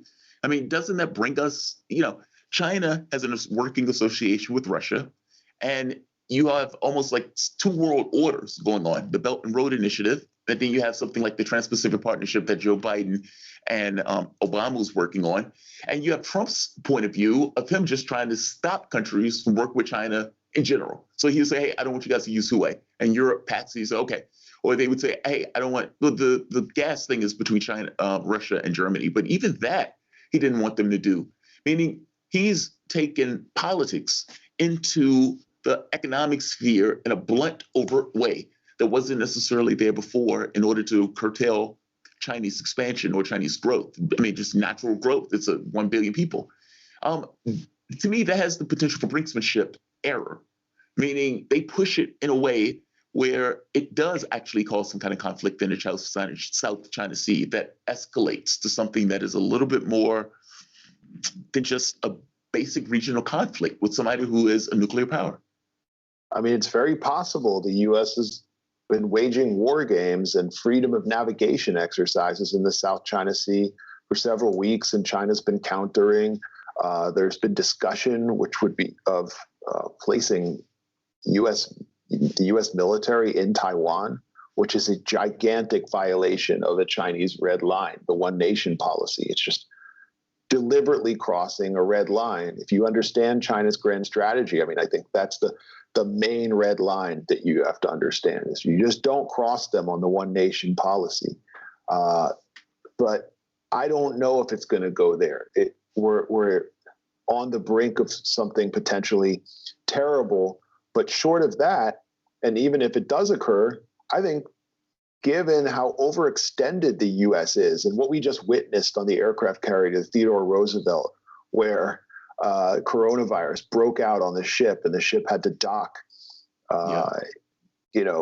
this ship was supposed to be out there and was kept out there by a partisan Navy secretary who was demanding that these sailors continue to get infected so that they can contain China. You see the weakness of the U.S.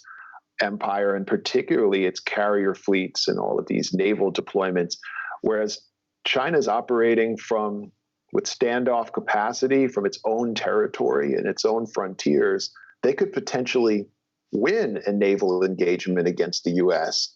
And I think that's acknowledged within the national security state. So what we're left with is China's continued development. Its GDP has grown since it got COVID under control at a rate of 3.5%, which isn't where it was projected to be before the pandemic, which is still enviable, whereas the U.S. is in a state of chaos. And we're heading towards a different world order where the U.S. financial hegemony, which is the foundation of American empire along with its military, is being 10 seconds in a way like it hasn't before. And that's why I think internally we're seeing so much chaos and so much rage directed at people who won't get on board with the imperial pushback. Let's do this. Let's take a break. You guys have been listening to Max Blumenthal, award-winning journalist, best-selling author, documentarian, and founder and editor-in-chief of The Gray Zone. You guys are listening to Fault Lines with Thomas and Stranahan. We'll be back in a moment.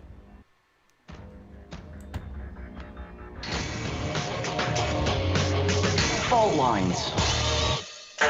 Yo, Deshaun, what do you want to talk about today? Well, Bob, that's easy. I want to talk about the need to stop the development of self-driving cars. Again, Sean, you're driving me nuts. I think the self-driving car thing's already out of the gate. No, it's never too late. See, now the leading experts in the field, just pick one, whichever one, leading experts have repeatedly warned us about the dangers of artificial intelligence. Look, I'm telling you, man, we have to stop the robots by any means necessary. I see what you did there. Yep. Tune into our show By Any Means Necessary daily from 2 to 4 p.m. Eastern Time on Radio Sputnik. And don't forget to call in at 3:20 p.m. to our studio number 202-521-1320.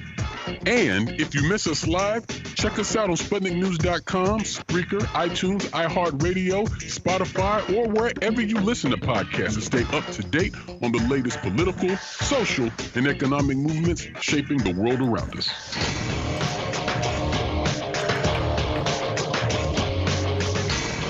Fault Lines.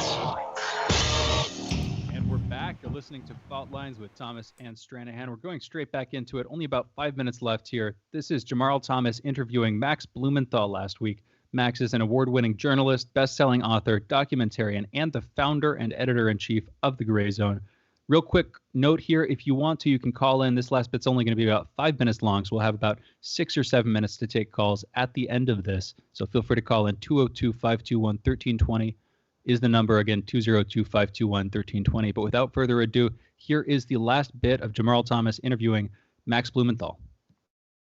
What does that new world look like? I'm sorry, I didn't mean to add another question to this, but what does that new world look like? Because I think all of the consternation in this is basically that the U.S. has led a world order going to the Second World War. And since that point on, that leadership might have been something that the world, for the most part, was accepting because it wasn't this kind of belligerence and it wasn't using either economic power or whatever power they had at their disposal to override the sovereignty of the various nations that were there. If China takes over, what does that look like from the standpoint of a world order? And how is that different from the U.S.? And I promise this is the last question. Well, I don't think China's going to take over. I don't think it seeks to take over. It seeks. But you would agree with me that with 1 billion people, they take up space just from their economic growth. Just from the very basic and natural growth of a country that size, they're going to be dominant just because of what they are.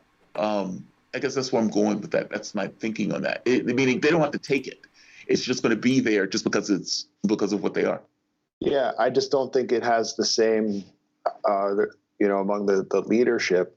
I don't think and given China's history, I don't think it seeks the same kind of imperial expansion as the United States, or depends on it the same way that European social democracies do, where they don't have the resources.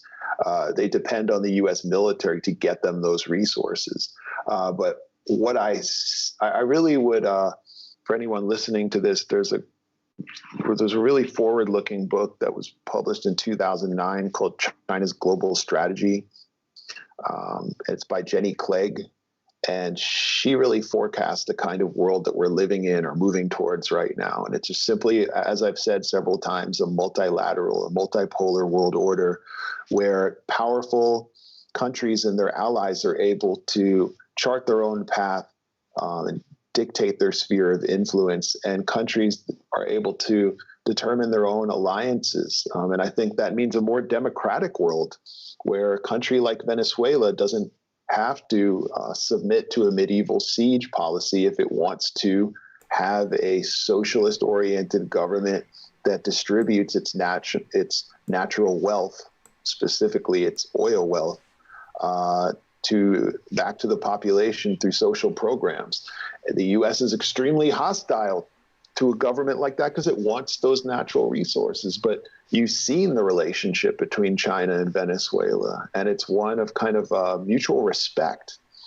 Yeah. So, you mentioned the post-World War II order. Well, the Soviet Union did serve as a check on U.S. power, U.S. imperial ambitions. It was sort of a bipolar world order. Once the Soviet Union was collapsed, rather than reformed as its leadership naively thought they could do, we saw the U.S. rampage with the Gulf War, the destruction of Yugoslavia, the destruction of Iraq, then the humanitarian interventions of the Arab Spring. And still, the U.S. continues going, but it's finally being checked for the first time since the first Cold War. And so that really shows you, I think, the value of other centers of power in the world. It actually can save lives. And, having traveled around the world, especially to a lot of these flashpoints where the U.S. seeks regime change, it's what people want. It's what they're yearning for. Max, I really appreciate you coming on. This is Max Blumenthal, an award-winning journalist, author, documentarian, and founder and editor of The Gray Zone. Max, thank you again, man. I really appreciate it. Thanks a lot, Jamal. Have a good one. And again, that was Jamarl Thomas's interview with Max Blumenthal. For those listening, that was Max there. He was an award-winning, is an award-winning journalist, best-selling author. He's a documentarian, and he's the founder and editor-in-chief of The Gray Zone. You can follow Max on Twitter at Max Blumenthal, MaxBlumenthal. You can also find his work at thegrayzone.com. By the way, The Gray Zone, it's spelled with an E. So Grey, not Gray. I know there's that whole Anglo-American divide on that issue. Anyway, good interview. And we're also taking calls. 202-521-1320 is the number to call. 202-521-1320. Yeah, good job on that, Jamarl. It was an interesting interview. Thank you. When we get into talks about foreign policy, oftentimes on the left, the conversation is usually around this notion of, well, they're not a threat to us, or they're not attacking us, or they can't attack us. And I try to make the point that the conversation is not usually based on whether or not they're a threat to us. The conversation is usually around how we can curtail or curb the ability for X or for Y to expand, where they could have regional control or domination. China is no different in this. And China's just, because it has so many people, 1.3 million people, 133 billion people. And the moment that becomes an industrial center, almost by definition, the gravity of it itself kind of carries it on, the momentum itself carries it on to be something stronger of a much more dominant country. And so I think Max's point is, look, having multiple power centers around the world is better than having one unipolar power that basically goes around the world and does whatever it wants, with every other country having to just kind of accept it. And I don't necessarily think he's entirely wrong on that point, even though I do think he's underplaying the level of power I think China is going to develop, and whether they want it or not. Like, for example, if you and I are playing chess, and I'm playing the game in a way where I am trying to win it, and you're playing the game in a way you're trying to draw it, well, you're going to be put into one situation after the next where your ability to draw the game is going to continuously be put into question, where you at some point may have to actually win it because of my strategy of trying to do the same. Meaning, just because you may go in with a certain game plan doesn't necessarily mean that based on how other people act, you can act any way that you want, as if you're somehow untethered. I don't think that's true. I think depending on the actions of a particular nation, the other nations have to respond in kind. And I think the thing that concerns me the most with this one is that we've taken almost as a religious tenet that we do not want any other country to have control of their space. And it doesn't matter whether that's China, it doesn't matter whether that's Russia. Both of these are nuclear powered nations, massive nations in regards to their abilities and powers. It immediately puts you to the brink of a conflict, continuously so. And so it's, it's like I don't have that conversation with Max and come away with flowery points of view on this. I come away with it would be somewhat darker, that it may not necessarily matter China's point of view, that the very act of China having a zero sum way of playing or going after our game space in and of itself could basically put us into a situation of brinksmanship where you don't have the most competence among the people who are involved in that level of play. What do you think, Shane? Am I being too cynical here, or is there a there to what I'm saying here? Well, okay, so I got derailed at the very last possible second by literally the last thing you said, where this is often a question we'll ask each other: am I being too cynical, or am I being too idealistic? I think I'm usually the one who's asking if I'm being too idealistic, and you're the one who's usually asking if they're the one being too cynical. I just think that's funny. I'm just going to highlight that. I think it's funny over the course of a radio show to make these meta self-referential comments, including that one literally. But anyway, I just getting over that for a second. Okay, so you're framing it in terms of this sort of inevitable contest that's going to take place between China and the United States, basically, but it could apply to any country. Yes, but that's taking place right now. Chess. Yes, yeah. And on that very pure abstract level, you can almost view it as game theory or a game like that being played out where you don't need to consider any attributes of the individual players. All you need to look at are the parameters of the system that they're playing in. And I think that's a valid perspective. Another specific setup of this was that America set China up to be this player on the world stage. I mean, our economic policies, sure, their monetary policies, they've made some moves on their end, from what I've heard, to sort of stabilize them and to determine their own path. But America also set the terms of our relationship with them, and within those terms, China was this big manufacturing power they were going to become. They were, we were telling our investors, you should be investing in China. Partly because, of course, our corporations, our companies had some stakes over there too. But regardless, it was part of this sort of worldview that was setting us up for the very moment we're now inhabiting. And I can't help but wonder if our response to that moment was as pre-calculated as that policy, as the policy that set China up for it. In other words, we set them up for this position, and maybe we set ourselves up to respond to them militarily too, because again, we have a war machine that likes to take things over. I want to close out very briefly with this one larger consideration where there's this paradox almost. If you're looking at solving large-scale problems, whether it's like climate change or artificial intelligence or global food supply or global water supply or all these larger looming material concerns in our world, you have this paradox because on the one hand, there's this idea from Nassim Nicholas Taleb of trying to prepare for black swans, trying to prepare for these sort of unforeseeable circumstances and how you need to have anti-fragile systems. And usually when I hear that, I think of small, smart, diligent, functional, some of them might be bureaucracies, but some of them might be organizations, but basically these orgs that can handle those things in a sort of flexible way where they're able to predict the unpredictable because they can adapt to change. On the other hand, you have this other way of solving these problems, which is nation states on the highest scale work with each other to try to solve them. And for something like artificial intelligence or climate change, you need both of those qualities. You need some sort of standard or consensus in terms of people being able to collaborate, but you also need like the resilient, small, innovative structure that can do that. And I don't know how we're going to get those polarities to unite, but we need that. Do you hear me? Do you hear what I'm saying with that, Jamarl, before we close out? No, I do hear you. And I agree with you on this. I think when we get to this level, I think we, for the most part, have agreement. All right, we're going to close this show. We'll be back tomorrow. Great show today. Thank you to engineer Andre, producer Raheem, my co-host Jamarl. We'll be back tomorrow. You're listening to Fault Lines with Jamarl Thomas and Shane Stranahan. Thanks so much.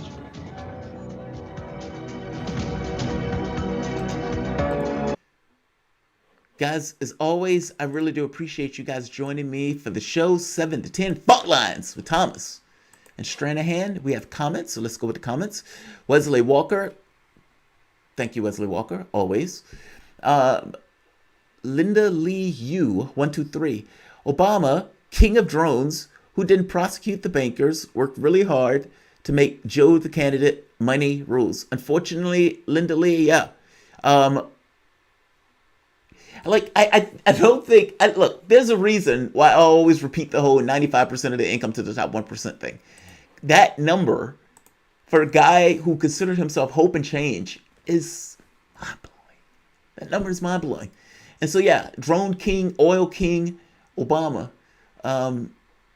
also just so happened to shove out the guy who would have been right for this moment, talking about Sanders. Marcus Will, hope you figured out Fauci is full of it by now. I don't know why you guys are hitting Fauci. Why are you guys attacking Fauci this much? I have no idea where this much hatred from Fauci comes in. Danny Knapp, great show. Thanks. Oh, thank you, Danny. Luca Clemente, nice job today. Oh, thank you, Luca. Appreciate you guys joining us. All right, I'm going to end it. Look, I've been dragging ass for the last several days. After the surgery, my arm has been hurting a lot. And there's been other little ancillary consequences associated with it. But you will likely see me again today. We're going to do a pre-record for an interview that's coming up a little bit later. But beyond that point, hopefully you guys will see me for a show. But I'm going to end it here. Like, share, and of course, subscribe. Thanks, everyone.